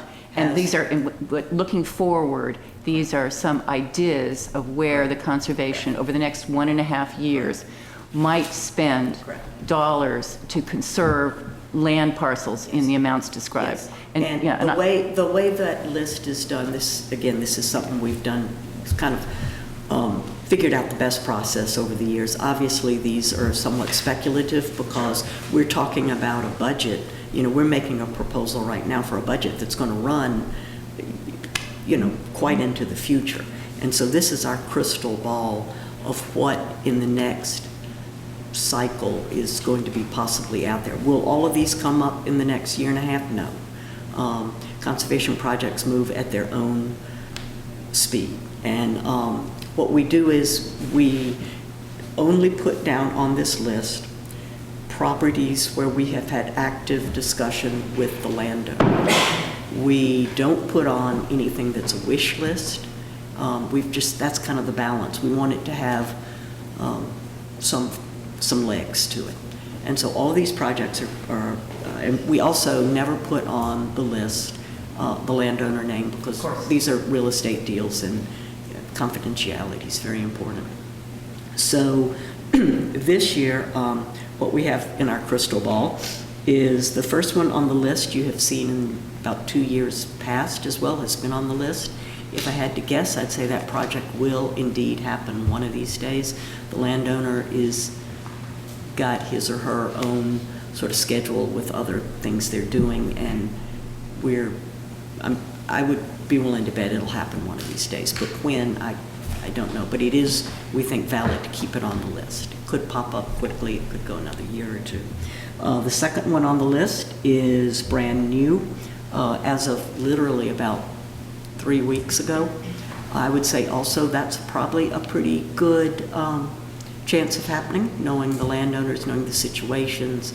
I know our board has had a very brief discussion of it, but it looks like a valid project. And we also don't put anything on the list that we really don't think you'd want to approve. I mean, so the third one on the list also cropped up just late this summer. The landowner is very motivated. The landowner has stated they'd like to do this in 2020. So there again, I think that one's probably going to happen. And when I say that, keep in mind, you know, like any real estate deal, who knows? But we have a pretty high degree of confidence. The last one on the list had been on your list in years past for 3 or 4 years. And last year I did not put it on the list because it really seemed dead in the water. And lo and behold, this summer, up it popped again. I'd say this one is a very definite long shot. If we could pull it off, it'll be probably one of the most interesting projects we've ever done, but it's a long shot, to be honest. But again, I think it would be something that would generate a lot of interest. You'll also notice that on a per acre basis, this is kind of all over the place, and that reflects the different funding sources that are possible. The biggest piece is always Vermont Housing and Conservation Board money, VHCB. VHCB is the big money. and it is very specific as to the type of projects it will fund. The first one on the list would be a VHCB project. Last one on the list might have a little bit of VHCB funding, but I don't know. The third one on the list will definitely not have any VHCB funding, meaning that the town would be the major funding source. And So, these amounts yes, are gross.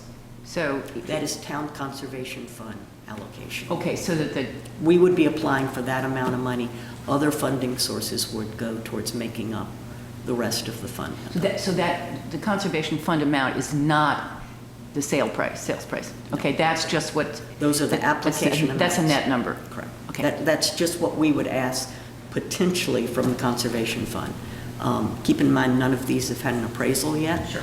And so, as I said, we've been doing this now easily over a decade. And so it's kind of a little bit of a gut instinct as well as information we already have.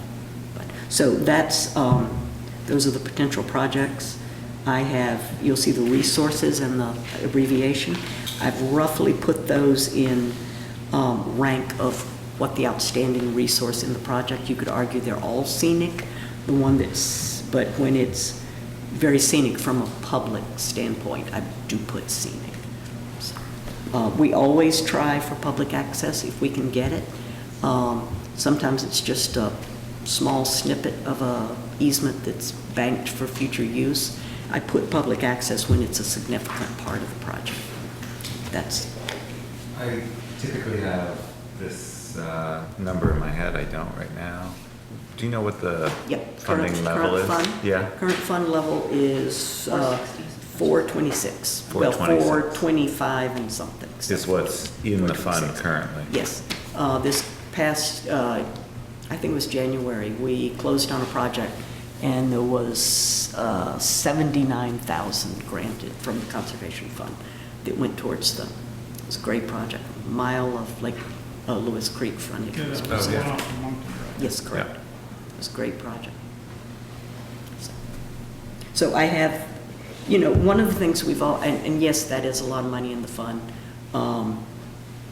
Not all 4 of those projects are going to happen in the next year and a half. One of the things we always have tried to be conscious of and cautious of is to not have to ever come to the town. Say 2 really great projects come along, the fund gets depleted to a certain level. We want to try to never have a case where we have to do a really big yearly allocation. So the idea is small increments are easier to absorb than a big one year. I can also say too, and we did this last year because projects come in throughout the year and develop throughout the year. As you get towards the end of your budget process where you're really sort of solidifying numbers, I have in the past come back to say, and we did this last year where we said, no, fine, we don't need an allocation because we had a couple of projects we thought would move and they didn't. So this is my placeholder and best idea for right now. Great. And I apologize, I've got a cold, so sorry if I sound like a frog. Sorry? Look at you. Oh, Right foot ankle. I must have kicked my ankle by mistake.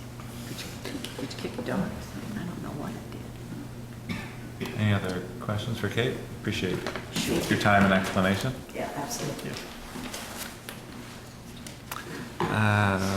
Cemetery Commission?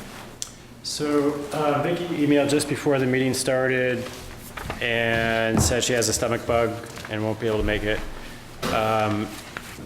She sent a little bit of information in that email and also had provided a proposed budget previously. So what her email is on the table, it says, indicating they are stepping up stone repair, not doing any more fencing. And just the background on the rest of that email was from Middlebury Fence Company saying they were originally going to do the repair last week, but then decided to do that and the replacement of the gate at the same time, which I think they had indicated would be in October. So for the budget, She got an estimate from Vermont Walkways in Stone. It's Peter Dimick. And for budgeting purposes, just the one estimate. You know, if they were to actually, when they actually do the work, they should get 3 quotes. But for budgeting purposes, 1. It's up slightly from last year.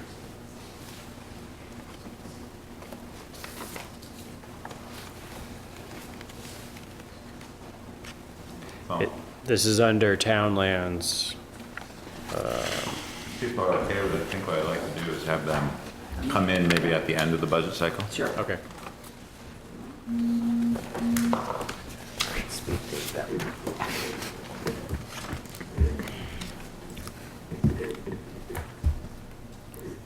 Oh, 1 minute off.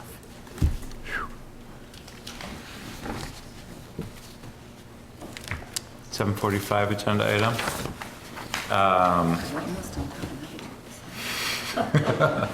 Abracadabra. We have a witness. There was a epic volunteer effort by Louise and Frank helping to move the playground equipment. And we have committed to having it off of the town property as soon as possible, which I'm recommitting to.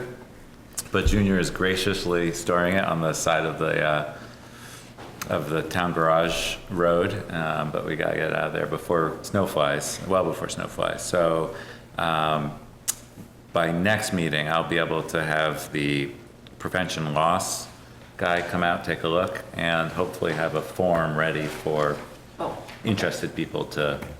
And then we'll just advertise it in the Ballot paper and in, Yep. and in Front Porch Forum. I also have a list of emails that Nicole has Okay, been great. trickling to me of Good. people who are interested in specific ones. Yeah. And so we can, I don't think it'll take long to distribute them to people who are willing to sign a waiver of not holding the town harmless. Okay, great, okay, good, we're moving on. I think there's many ideas, but the one I liked the most was asking people to make a donation to the recreation scholarship fund, which helps reduce the cost of programming for families that apply for that. And then if it's still sitting there in a month, it goes, the donation goes away. To Burnett's, yeah. Oh, yeah, that's it. Yeah. It gets a little free sign. Yeah. So that's the update there. And now we have to hurry up and wait, 7:55. Do we want to? Can't we do that now? No, do we have to wait to do the 7:55? I guess not. No one's going to be here for that. Sure. Scheduling of public informational hearing for the town plan vote. So this hearing is required for Australian ballot items, so the town plan vote requires an informational hearing prior to it within 10 days of the vote. Usually we do it the day before on Monday night. If it's not town meeting, we normally do it here. It can be, so we rescheduled that meeting because of Veterans Day from November 11th to November 4th. So we have a regular scheduled meeting on November 4th. Okay. So it could be part of that meeting. You can decide, I guess it probably doesn't really matter. You could do it first thing. Maybe it's easiest to schedule that right at the beginning, 6 o'clock, and then figure 15 minutes or 10 minutes. It seemed like the last hearing, there wasn't a lot of discussion, so. Yeah. Is that something that needs a motion, or we can just? Yeah, it should have a motion. Do you have a motion? Is there a motion? Well, I will move that we schedule a public informational hearing on the town plan vote for our scheduled November 4th select board meeting at the beginning of the meeting. Yeah. Second. Any questions? All those in favor indicate by saying aye. Aye. Opposed?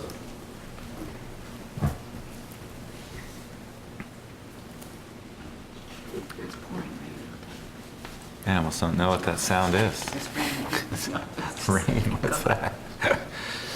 It's the sound of, did I close my car window? What's in the bed of my truck? You need to buy that town cover. Yeah, I do.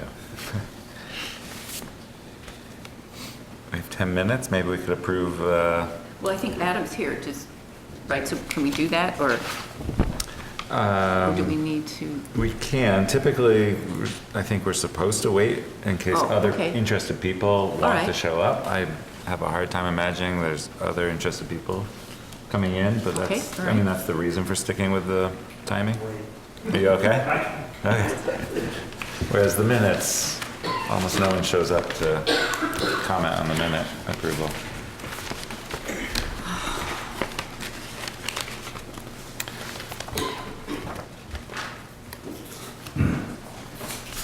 I read them and I did have some questions, but now I can't find them. Is there a motion? Motion to approve the minutes of September 9th as may be amended. Second? Is there a second? I'll second that.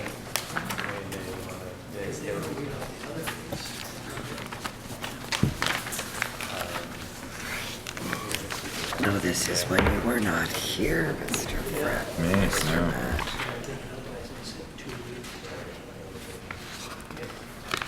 Why is all that in green and all crossed off?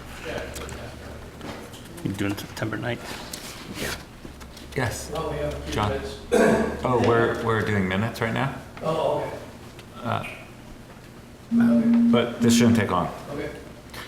Lynn, Carrie had a question about the green and the red and what the difference is. Yeah, so the edits in mine, when it's green, it's basically substituting something, or basically moving something. So it's not, it's a deletion and an addition of the same language. So basically I put that segment under the item was Recreation Commission mission statement. That was the agenda item.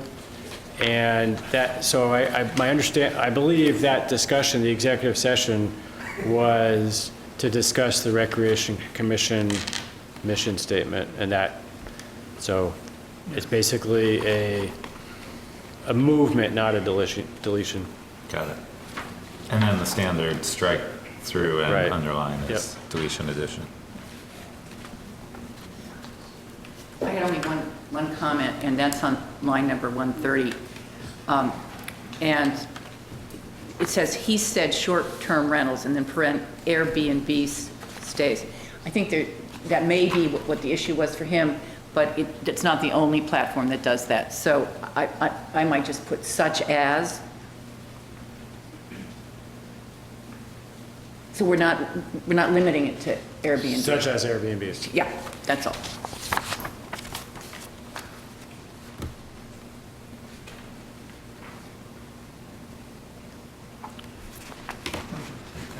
Or take out, or the other thing is just, the other option is just take out Airbnb, which Frank said, and I agree with that.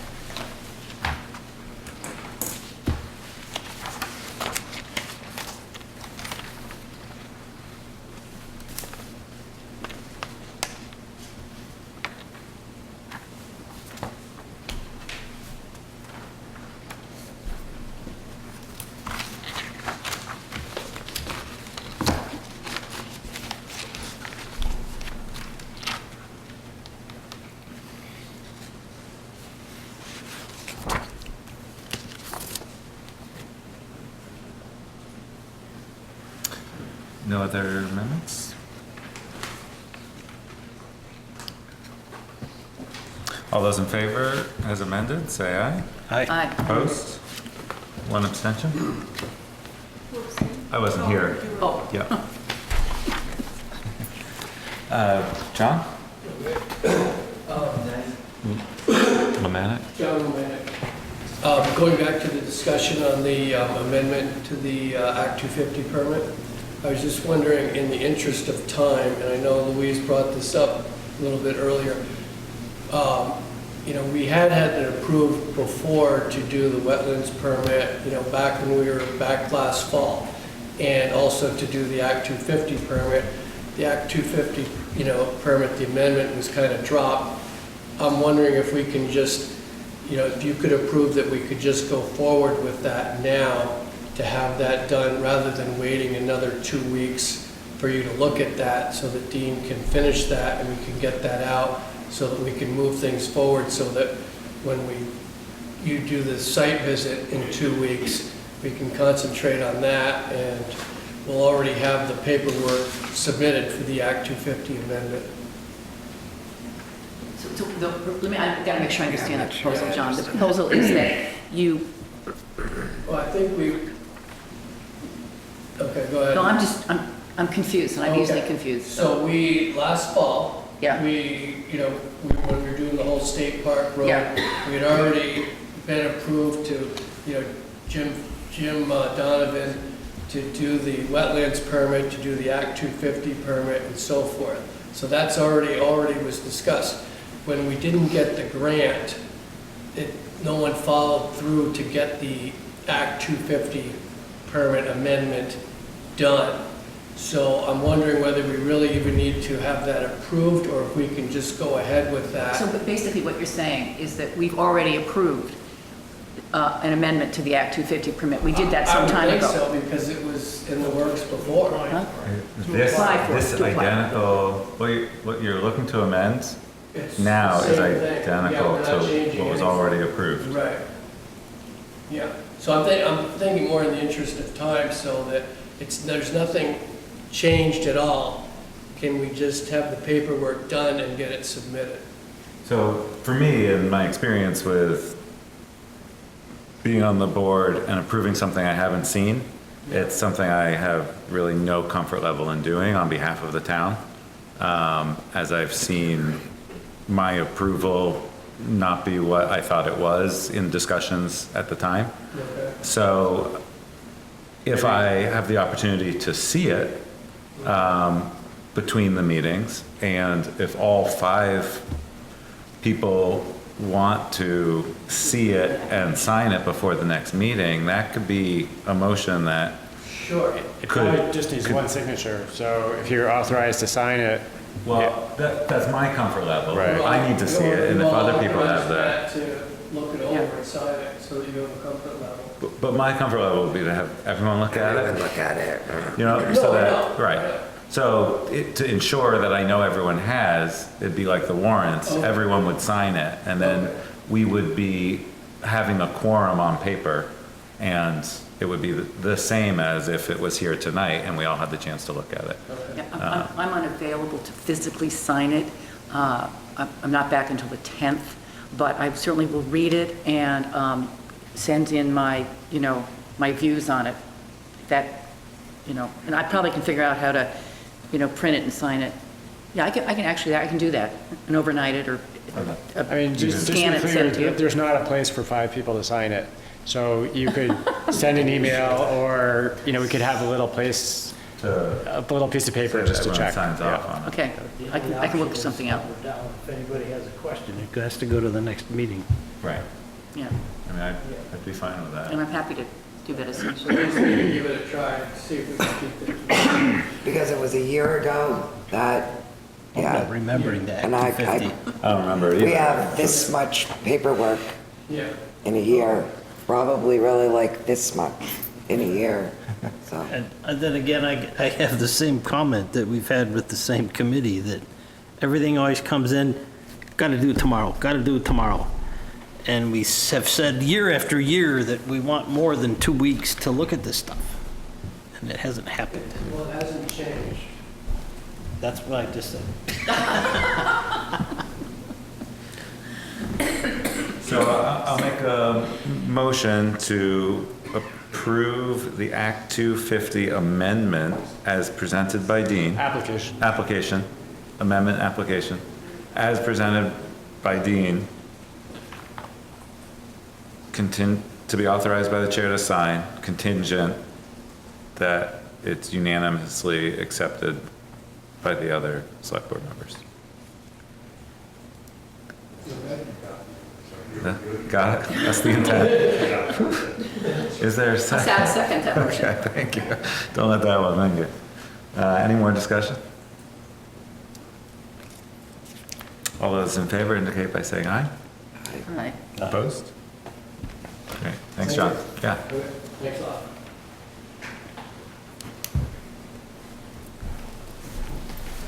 How did you do this? We weren't on time. Little luck. Authorization of additional brush hogging. Adam. Make a motion, Oh, The adjustment in the agenda to move the Thompson's Point and make the 840 together, because that's the Burns property. I think you have it 840. 840. Is discuss Burns property and plan next site visit to town properties? And then why not combine, I'm just suggesting to combine the Thompson's Point and the Burns property, because that Burns property got solved. do we have an estimate for the Burns property? Do what? okay, I don't think Adam's given us an estimate yet. for- I can do that right now. Okay. Cool. Because Fritz and I and Carrie, I think it's the we same, went with Adam, so.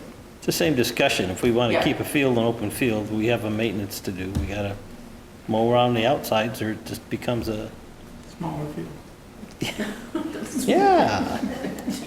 What is the, You got an A in geometry, didn't you, Frank? do you know what the estimate would be for, It'd be no more than 3 hours at $90. At the hourly rate. $270. Yep. $270 would be additional for Burns. I want to thank Adam for his knowledge. That was, we learned a lot walking around. 270 plus 720 is Can you 990. do that math in public? Is that a magic number? it's a sharp pencil. Where is that money gonna come from? Dean? That'll have to be town maintenance, I Yeah, suppose. okay, town maintenance. That's why he's sitting next to Junior. What is in there? Where is it?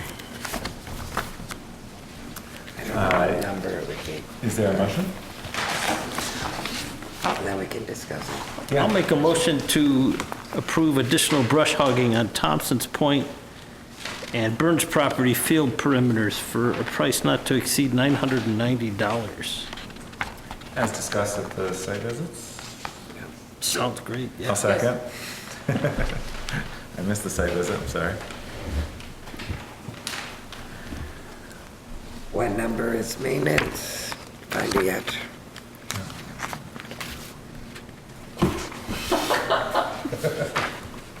I should have got it. Oh my God.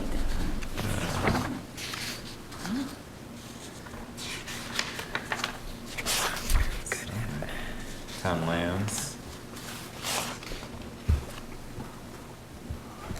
Looks like we got, Where are you? I'm on page 8 of 14. Town lands, village mowing. Is it, or are you brush hogging? Brush hogging. So- I missed brush hogging, okay, we're down there. Page 8 of 14, 1,5100-48.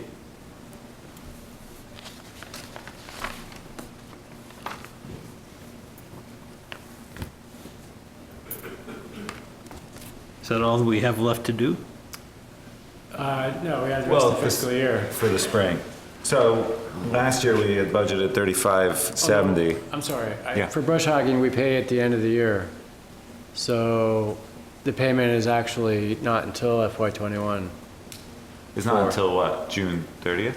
No, pay at the end of, when the work is done. So we don't actually have a brush hogging payment in the spring. We have to pay this year's, we haven't paid this year's yet. We haven't paid, sorry, Adam has billed, but we haven't paid for this calendar year's brush hogging. We basically pay after the work is done. Got it, into the next fiscal cycle. Right. Is that fair to Adam? Well, it's one of the rare instances of split Okay, all right, contracting because it runs seasonally. all right. As long as he's willing to But do it, Ed. So what's in there is what we owe, we haven't paid for the current fiscal year. But there Which is won't be how any, sorry? How much is that? Do you know what you build? What'd you build for this year? This, you're at 3925. 3,925? That was the amount for the almost 70 acres. Right. And then there's another $990 to do the Thompson's Point fields. Yeah. All of those. And then Burns. So, but Dean, when would we pay It's an the total overage. bill from a cash basis? Yeah. But that, It's those due decisions pronto, it's due were made currently. in the spring. But- It's been, When the bidding was done. Okay, then we'll pay the whole Yeah, thing? pretty exhaustive. well, it's really discussion separate. I about mean, paying more for we have a getting better contract based on our RFP, so we owe that basically now. He's submitted an invoice. Okay. So it'd be a separate invoice. Okay, okay. I was confused, which is getting more common since I've been on this list. So if I'm looking at this report right, we're already We're over it. $2,000 over budget for town lands. We're gonna be another grand. On the brush hogging? Bottom line total. Oh, bottom line? No, it'll be, oh, yes, yeah. It'll be another $1,000 over.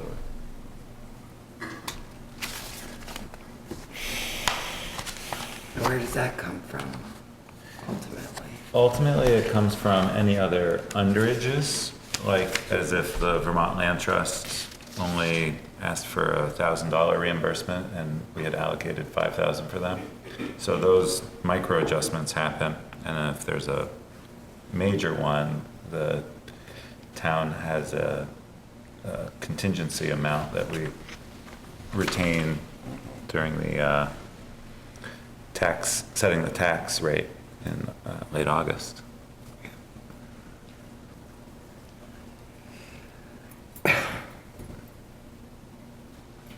Well, it's good, we gotta get the lands done. We gotta get it done. And I think in the budget cycle, we should, Plan that. the brush hogging budget, we took $600 out of a $3,600 budget, and I think it seems like we should be putting that back in for the next budget cycle. Is there any more discussion? All those in favor indicate by saying aye.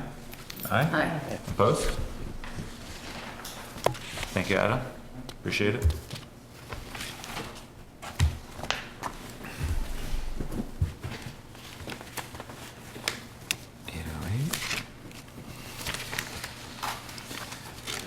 The 805 agenda item, Linda and John Radimer, open space agreement.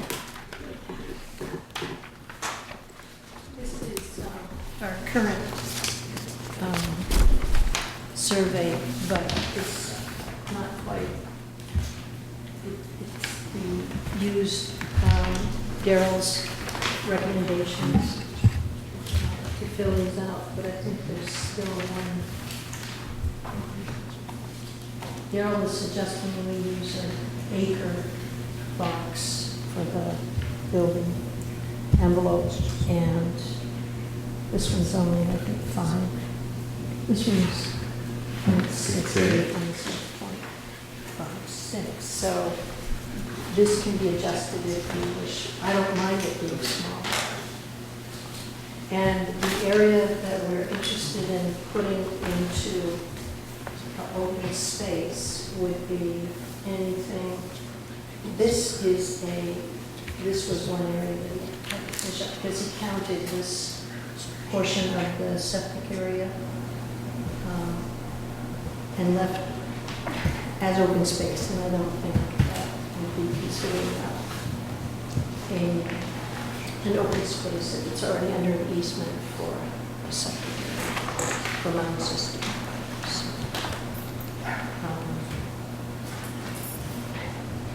So, Sorry, I was gonna ask, do you know the acreage of that easement, Linda? that, it's in the box, I think. Okay, 0.43 okay, acres that we would take away from okay. the main one.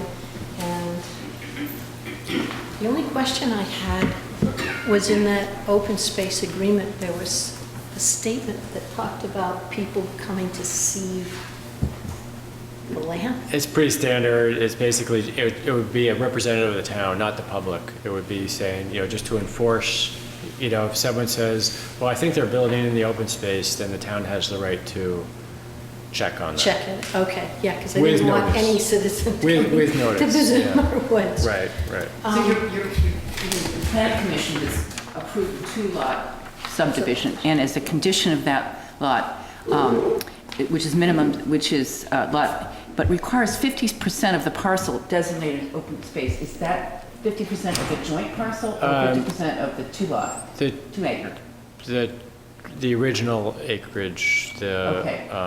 total of 10.7 acres. So 50% of it, and you've got a proposal here. Right, Okay. it was subdivided with a PDR, period, whatever.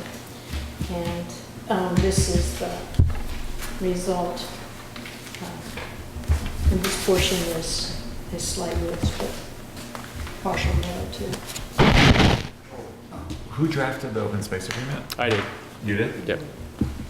Based on the town attorney's standard boilerplate. It looks familiar. Yeah. No, I read it, it's fine. So did the acreage of the open space change in that version, Linda? The version you have, is it still 6.74? Sorry. Yeah, no, you'd have to subtract the .43. 0.43, from okay. that. So 6.34 or And, something? Yeah, before this becomes a minor, Okay. I'll make sure that takes care of it. So Think it's of anything else? over the 50%. 50% would be like 5 acres, 5.3. And so this open space agreement transfers for perpetuity on the property?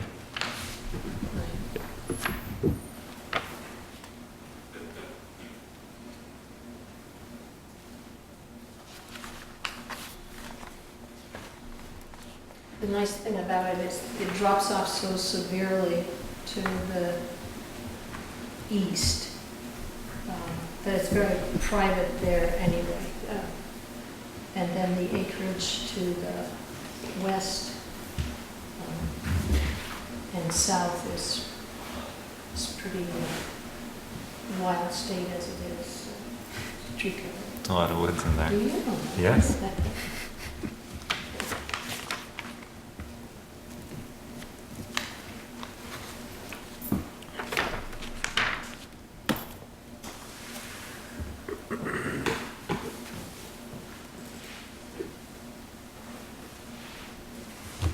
Any questions for Linda?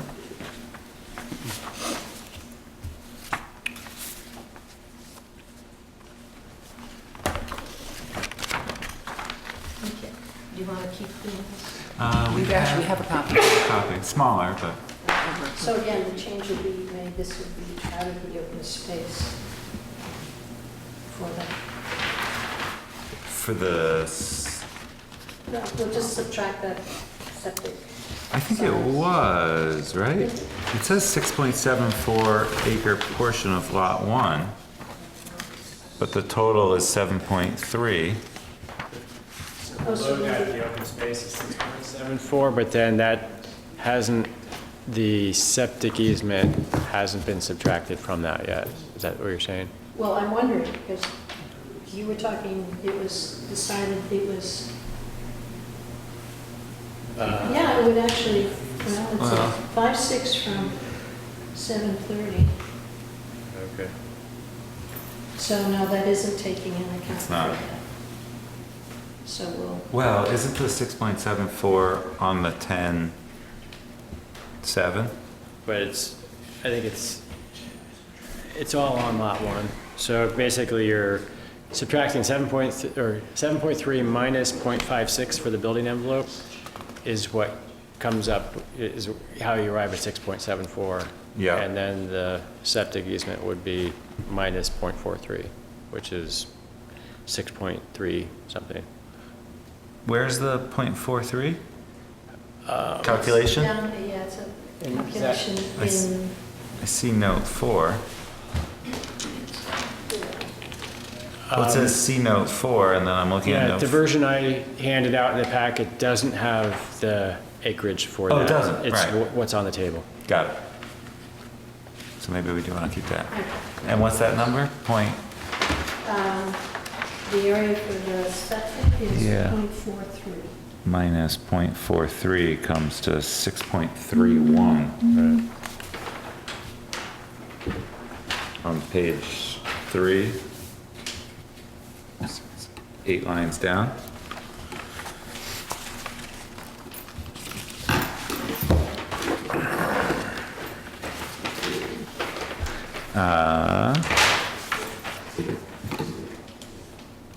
And that's a change you're comfortable with. Yeah. I don't see it referenced anywhere else.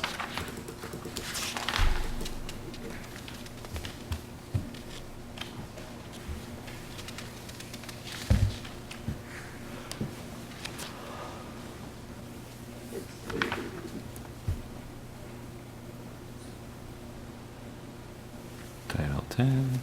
That's the only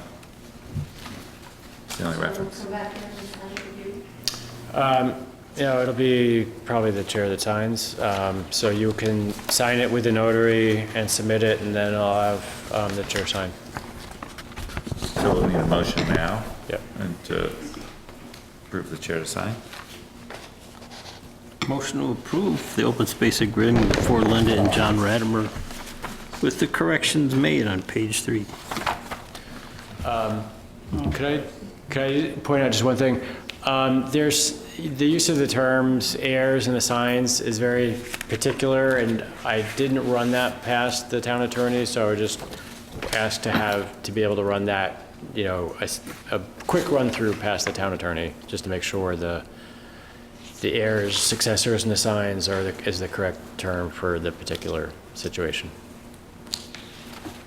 Sounds like a wonderful amendment to the motion. Is there a second? I'll second it. Any more discussion? All those in favor indicate by saying aye. Hi. Opposed? Did you vote? Abstain?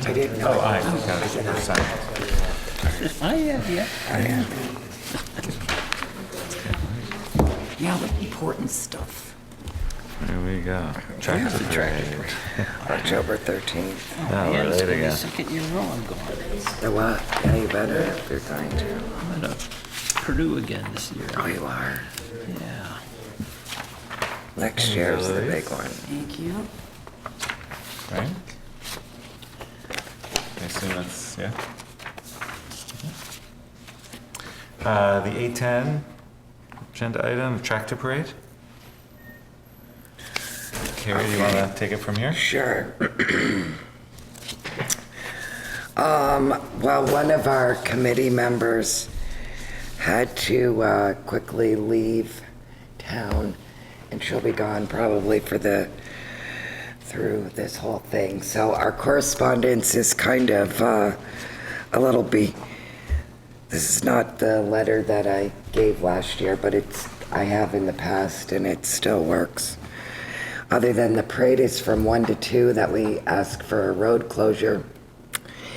And the roads that we actually start at is Prindle Road, Guinea Road, Carpenter Road, and Dorset Street.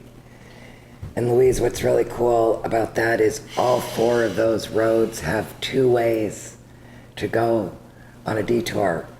So we really, only for 1 hour, we don't let the cars beyond those 4 roads, but we give them. Same route that you've used in the past, so. Every one of them, yep. And we give them maps so that they can find their way through the woods. Maps and a bottle of water, just, So Deb Christie, Cindy Bradley, June Bean, and I are the main committee members. We meet all year long, every day, sometimes all day, every day. So, and then as always, I really am grateful for the municipal sponsorship of this event. And to officially sanction the Charlotte Tractor Parade. Next year will be our 20th year, and I hear, I'm not creating it, but I hear that there's rumor of 220 tractors next year, so.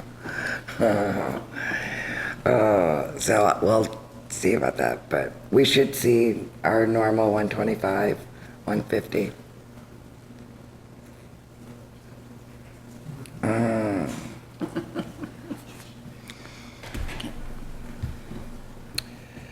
So that covered the traffic management plan and the road closures, designation as a town event, and the committee members are, as proposed, is the four of you. Yep.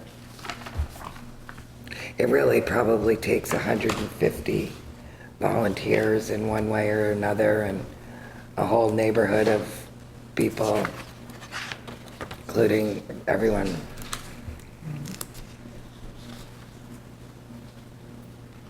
So I'll make a motion to approve the tractor parade as a designated town event with the committee members discussed and traffic management plan as outlined. I will second that. Any more discussion? And once again, when's the day? October 13th. The festivities really start at 11, but the parade comes north from the Nichols Farm at 1. So that's why we close the road just before 1, and then it gets let out. October 13th. It's always the second Sunday of October. Yeah. I gotta see if I can get my granddaughter to come. Gotta find a tractor to drive.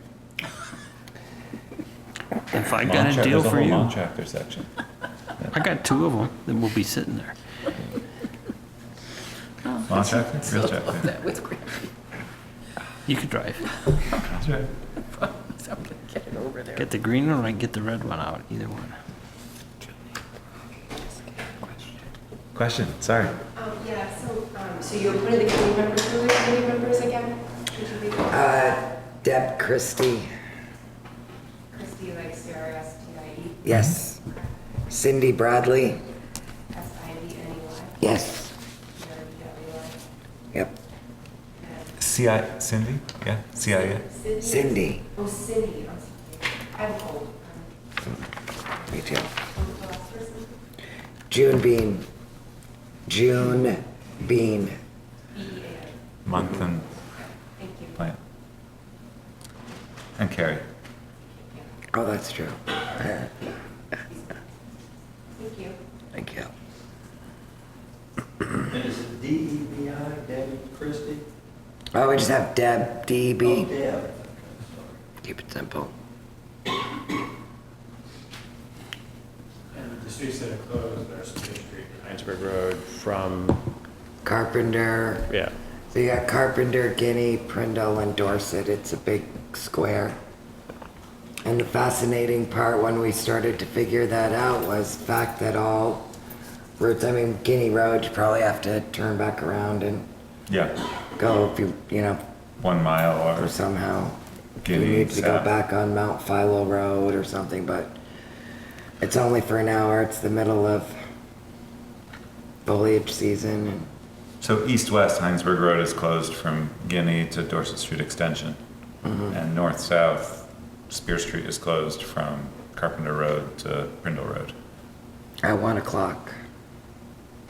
Or just before. For an hour. Everybody like kind of all, that's the tricky part. Luckily, if a tractor breaks down, there's a couple others to pull. Before. I do want to say that this woman put an incredible book together. No words or anything. There's at least 100 pages of tractors from last year's parade. One of our town members, Judy, and it's just beautiful. It's at the store if you ever want to see it. Did that had a second? Oh, yeah, second. Any more questions? All those in favor indicate by saying aye. Aye? Opposed? Thank you. Look forward to it. Hopefully have good weather. I looked, it's actually gonna be a little cooler one this year. 68 and mostly sunny. That's what we're going for.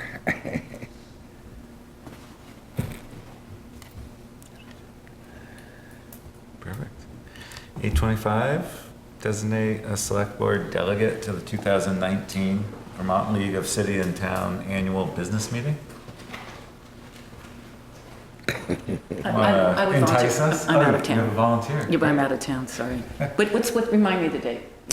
I know I'm out of town. October 2nd, 3rd? It's in the staff report, I forget now. Okay. Sorry. October 2nd.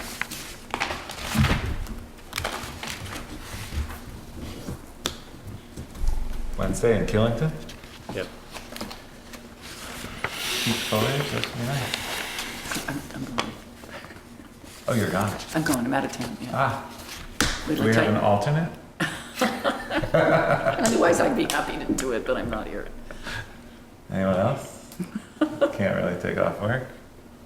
Dean, you going in our stead? Nope. No takers. Okay. Anyone at large? Not you're like, no way.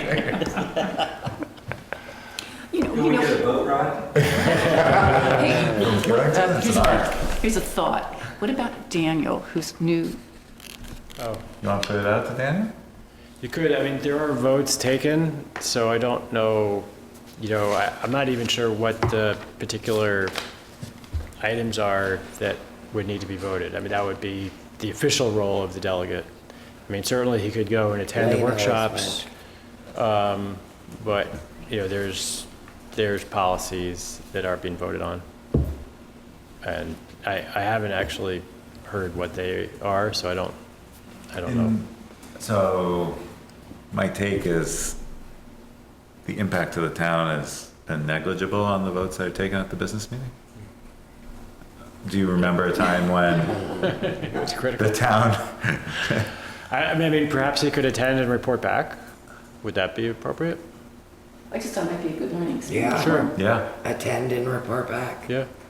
that'd be good. Then we don't know. If he wants Because to. Lane always did it, Yes. that I Teacher not to remember. show up. I'm people do what?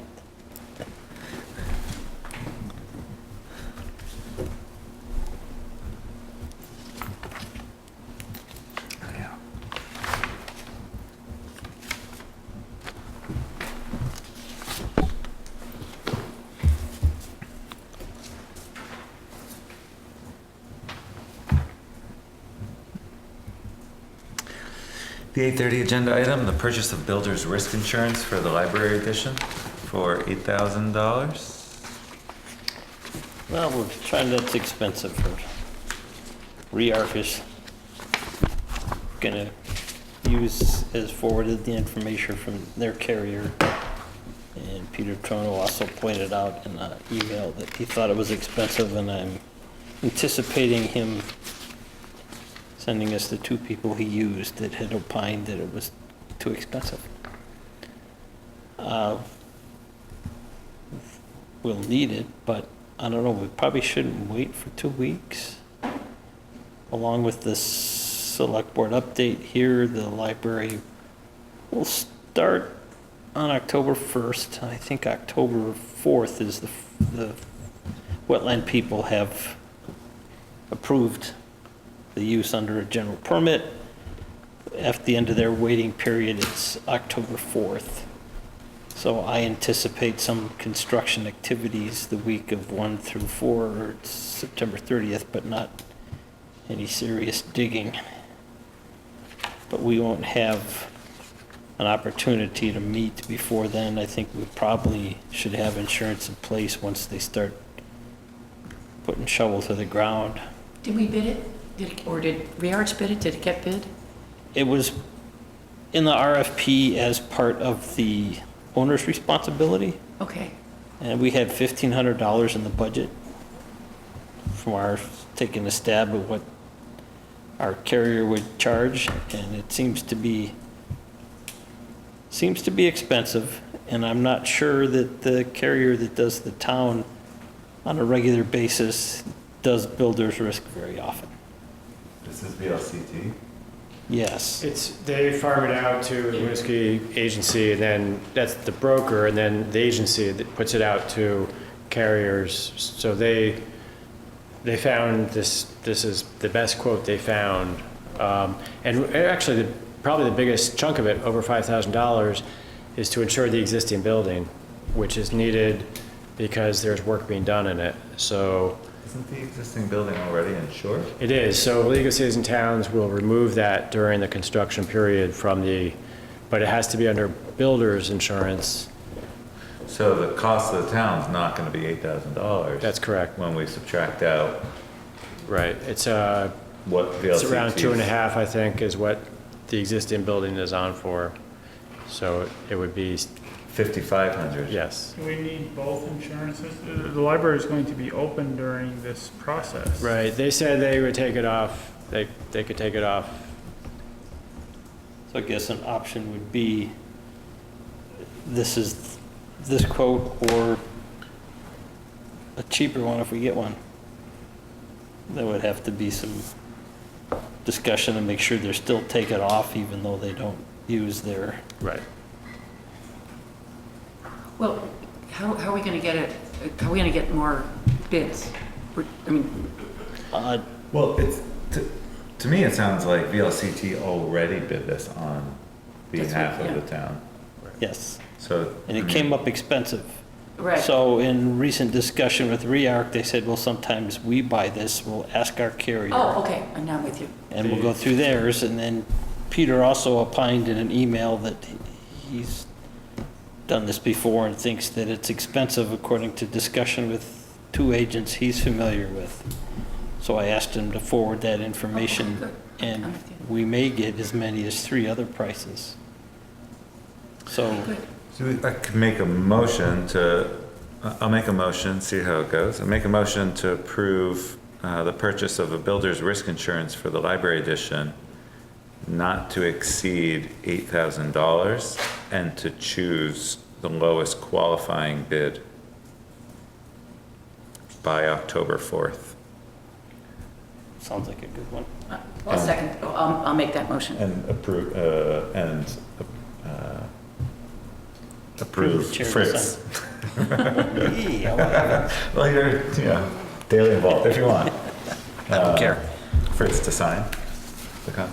So some work is beginning October 1st. I mean, the wetlands permit has a comment period until October 4th, but some work is, I don't expect anything of significance to happen other than putting up fence and barricade and I don't think the contractor wants to, Where's the $8,000 or less coming from? that From would the come building. from the The library budget. budget? There's Okay, I just wanted a to. $1,500 placeholder, but there's also a 2% contingency in the work that the town is supposed to provide, and I think the 2% contingency is about 21 or 22,000.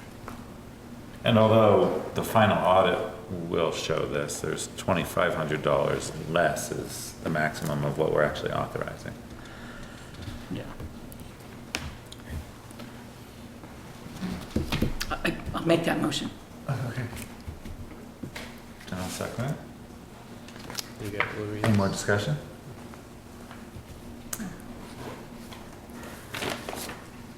All those in favor, indicate by saying aye. Aye. Opposed?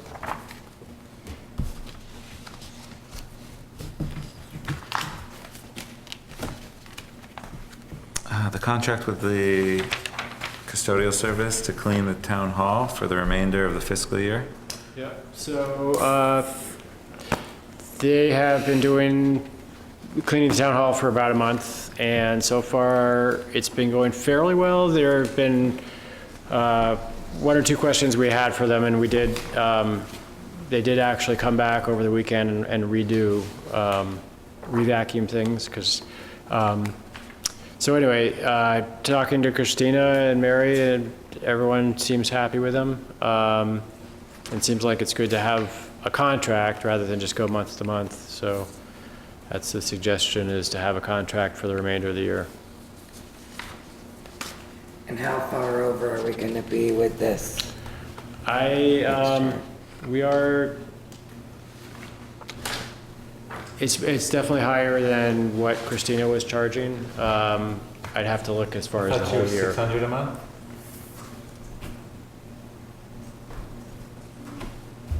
I don't think I'd have to look. that's that high. It's not, I'm not sure.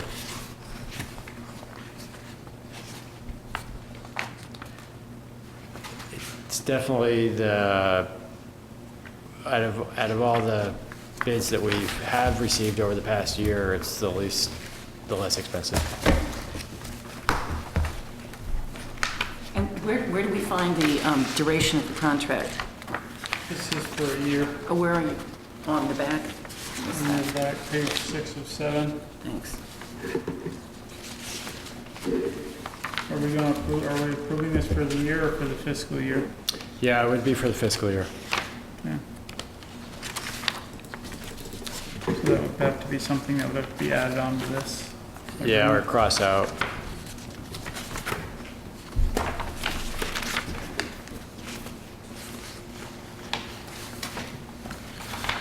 So we'll commence on Oh, okay. September This 24th. is blank. Sure. Yeah. I was looking for. No, that's when it starts. Starts is blank. Okay, It says got it it. goes No. for a year. For That's a fine. period ending June 30th. June 30, 2020. Yes. Yikes.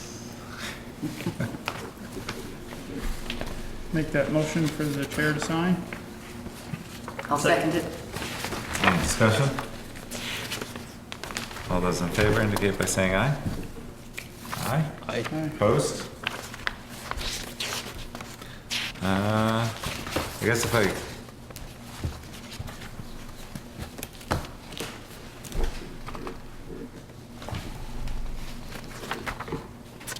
Did we already do the minutes of the 16th?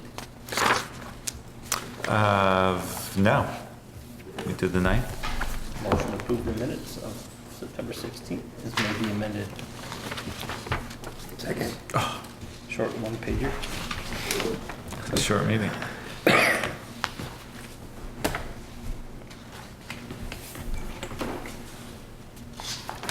Oh, for sure.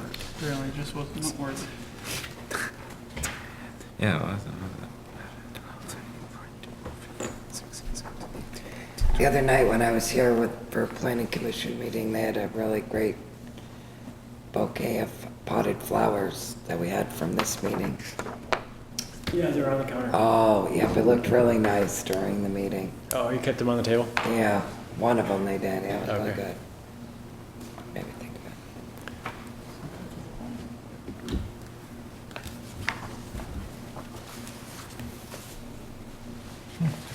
Gosh, I thought there was more people there. Any amendments? All those in favor indicate by saying aye. Aye. Aye. Opposed?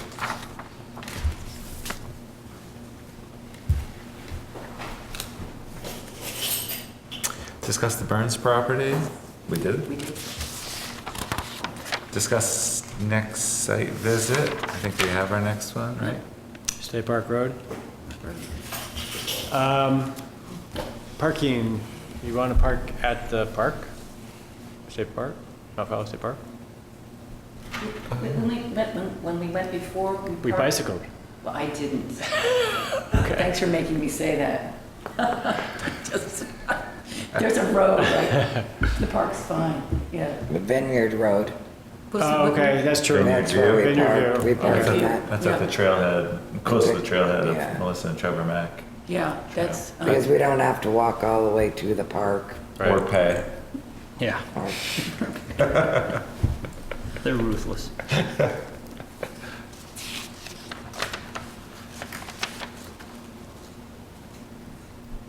And 5:15, does that work for people? that works for me, yeah. Yeah. Are you guys gonna join us? I was just thinking I would offer you my senior discount card in exchange for a boat ride. I have a canoe. Continue, does it go with the car or the person? What's that? Does the discount go with the car or the person? I think it goes with me. Oh, it does, huh? You can borrow my red truck, it goes either way. Truck or driver, they're both more than 60. Let's see, minutes, select board updates. Louise, you have? Well, I just wanted to follow up on two things. And one was the short-term rentals, and I talked to Dean this morning about that. I mean, obviously, I believe that we have to respond, and the response could be it's going to planning, and planning can conclude that there's really no problem, because right now we just have essentially one complaint. But I feel, and not because I personally know the rules, I just think we have to follow through with that. So, Dean, I think you said, okay, the place it would normally live would be in planning. Mm-hmm. And so how do we get it there? And maybe the answer is that planning says, we don't think there's a problem. Planning could say, let's have some public hearings on it and see if it is a problem. I just feel somehow we need to. Can you correct me if I'm wrong, but I think. Did we send it to planning? He went to planning first. A couple of years ago. A year or so ago. And what did planning decide to do then? That's what I'm not quite clear on. And he said I was at the meeting. I don't think I was, but I did email Peter Joslin, the chair, this afternoon. And he's actually out of town, so he said he would get back to me on Friday. Okay, so that's the follow-up we could.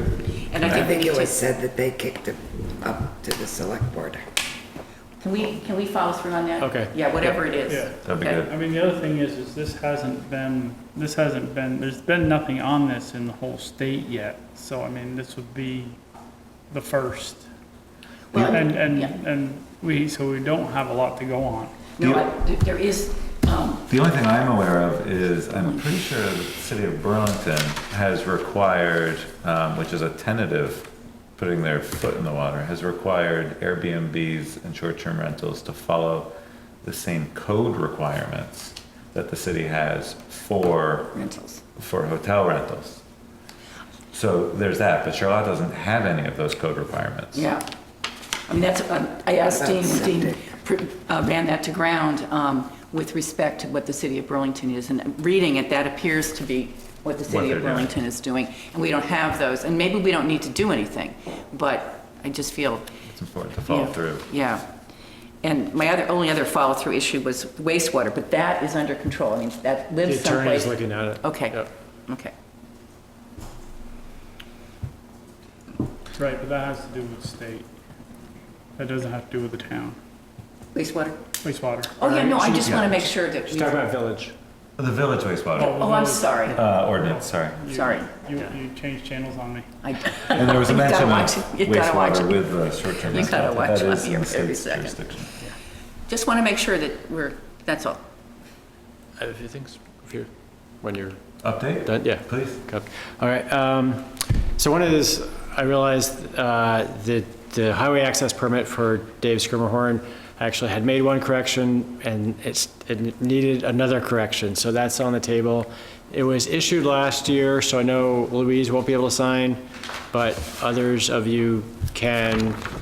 Basically, the change is no culverts needed. So, I asked Junior about that, and so that's the correction.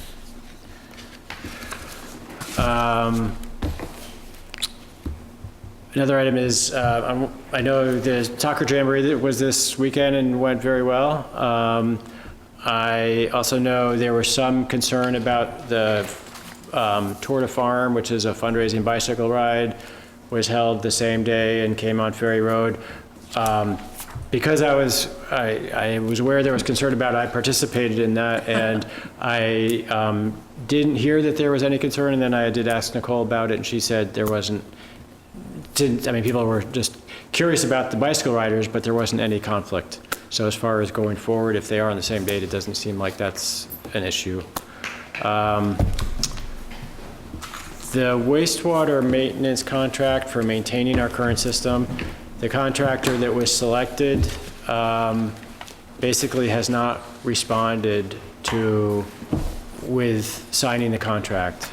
So it appears we'll have to go to the next bidder, which I believe is probably going to be P&P, but I'll bring that to a next meeting.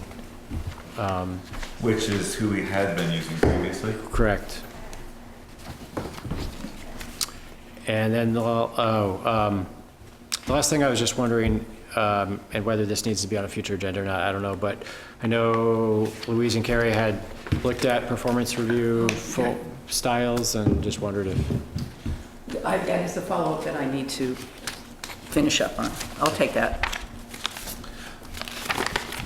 I just wanted to talk about the email with the state park, looking at their parking situation. Yep. So I was under the impression from the charrette that they had in their long-range management plan that the state lands are exempt from local zoning requirements. And this came as a surprise to me that they were asking about our local zoning. We had discussions. I know they did go through zoning or site plan review previously for the expansion of the parking lot in the past. I'm not aware that there's any exemption. They also went through the town site plan review for the Converse Bay Road, the boat ramp, the boat launch. This was a specific question and maybe someone, I don't know who would look into it, maybe Daniel, of the trail on that northerly border was made within 50 feet of a property line, and it was cited at that meeting that the reason that was okay was because it doesn't need to follow the town setback. Yeah, well, trails don't trigger a setback. It's a structure that triggers the setback. So, you know, if Roads are not structures. No, right.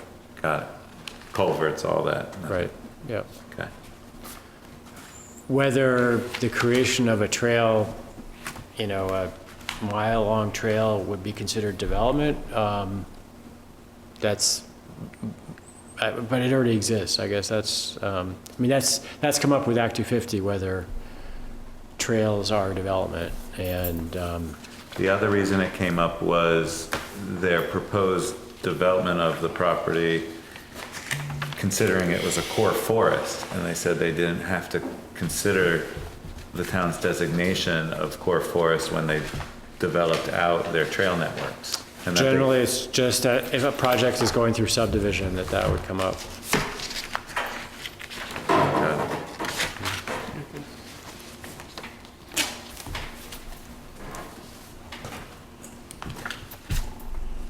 I did get that today. Today?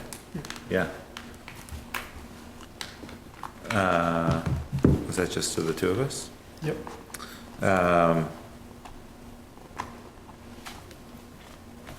And from Dean? And Dean or no? No. Let me back out.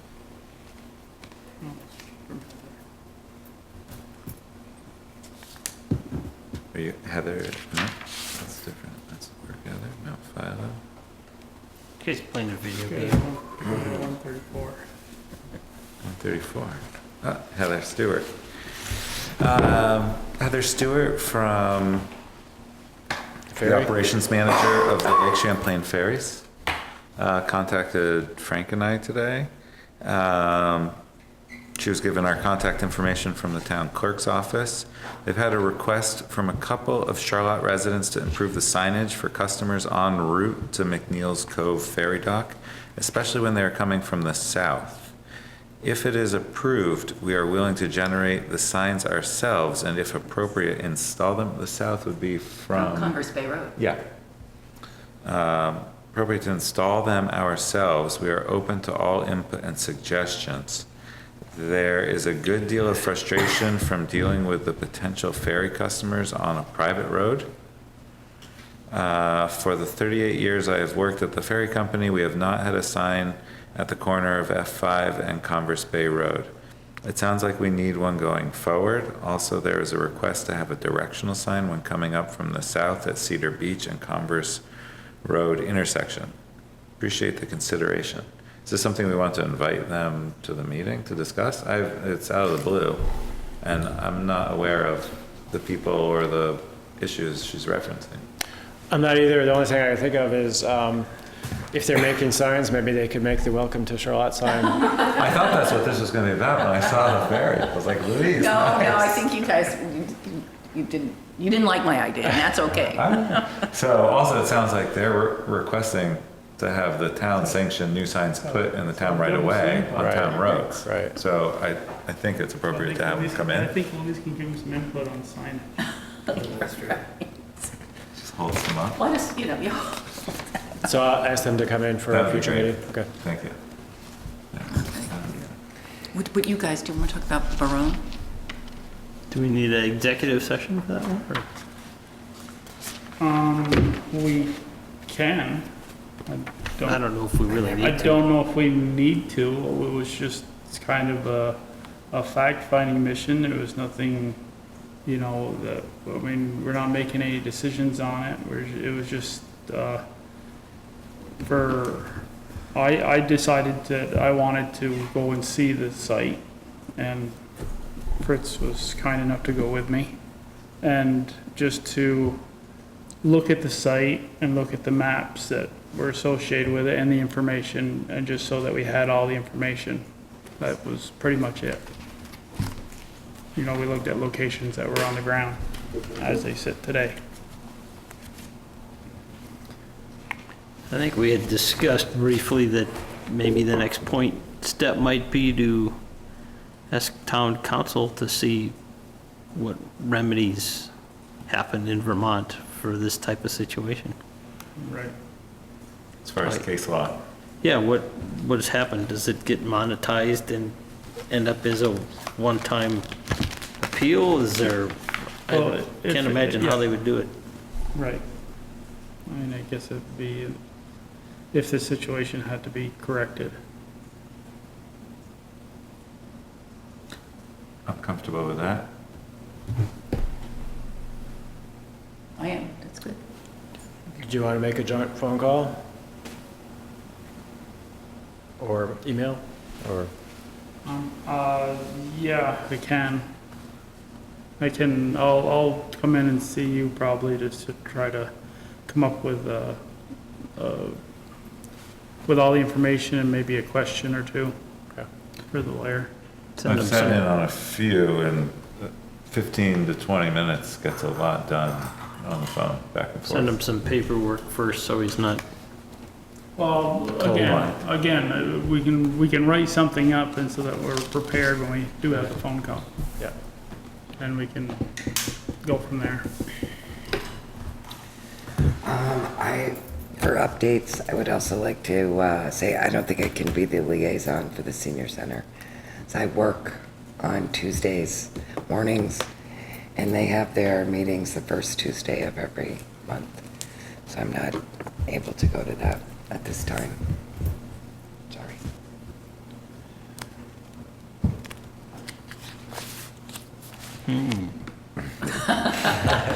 I'm not sure I'm permitted. What? What time are the meetings? Become barred. I want to say, I think they're 9 to 11. Might be 2-hour meetings. 8, 9. Well, you don't have to, nobody has to say anything Volunteer. right now. Oh, we have but an opening if Okay. There is. someone wants to consider. I go there at 11 on Tuesday for Spanish, Well, maybe we could go a little bit early. but I might have to give a blank Once a month. canvas to do that. Oh, I don't know, we'll see. Just, can you, would you tell Wayne Put that that I? note, sure. Thank you.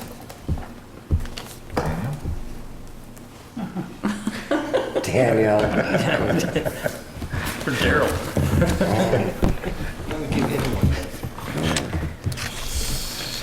Approve warrants to pay bills. Motion to adjourn. Second. All those in favor? aye. Aye. Well, that motion was quick.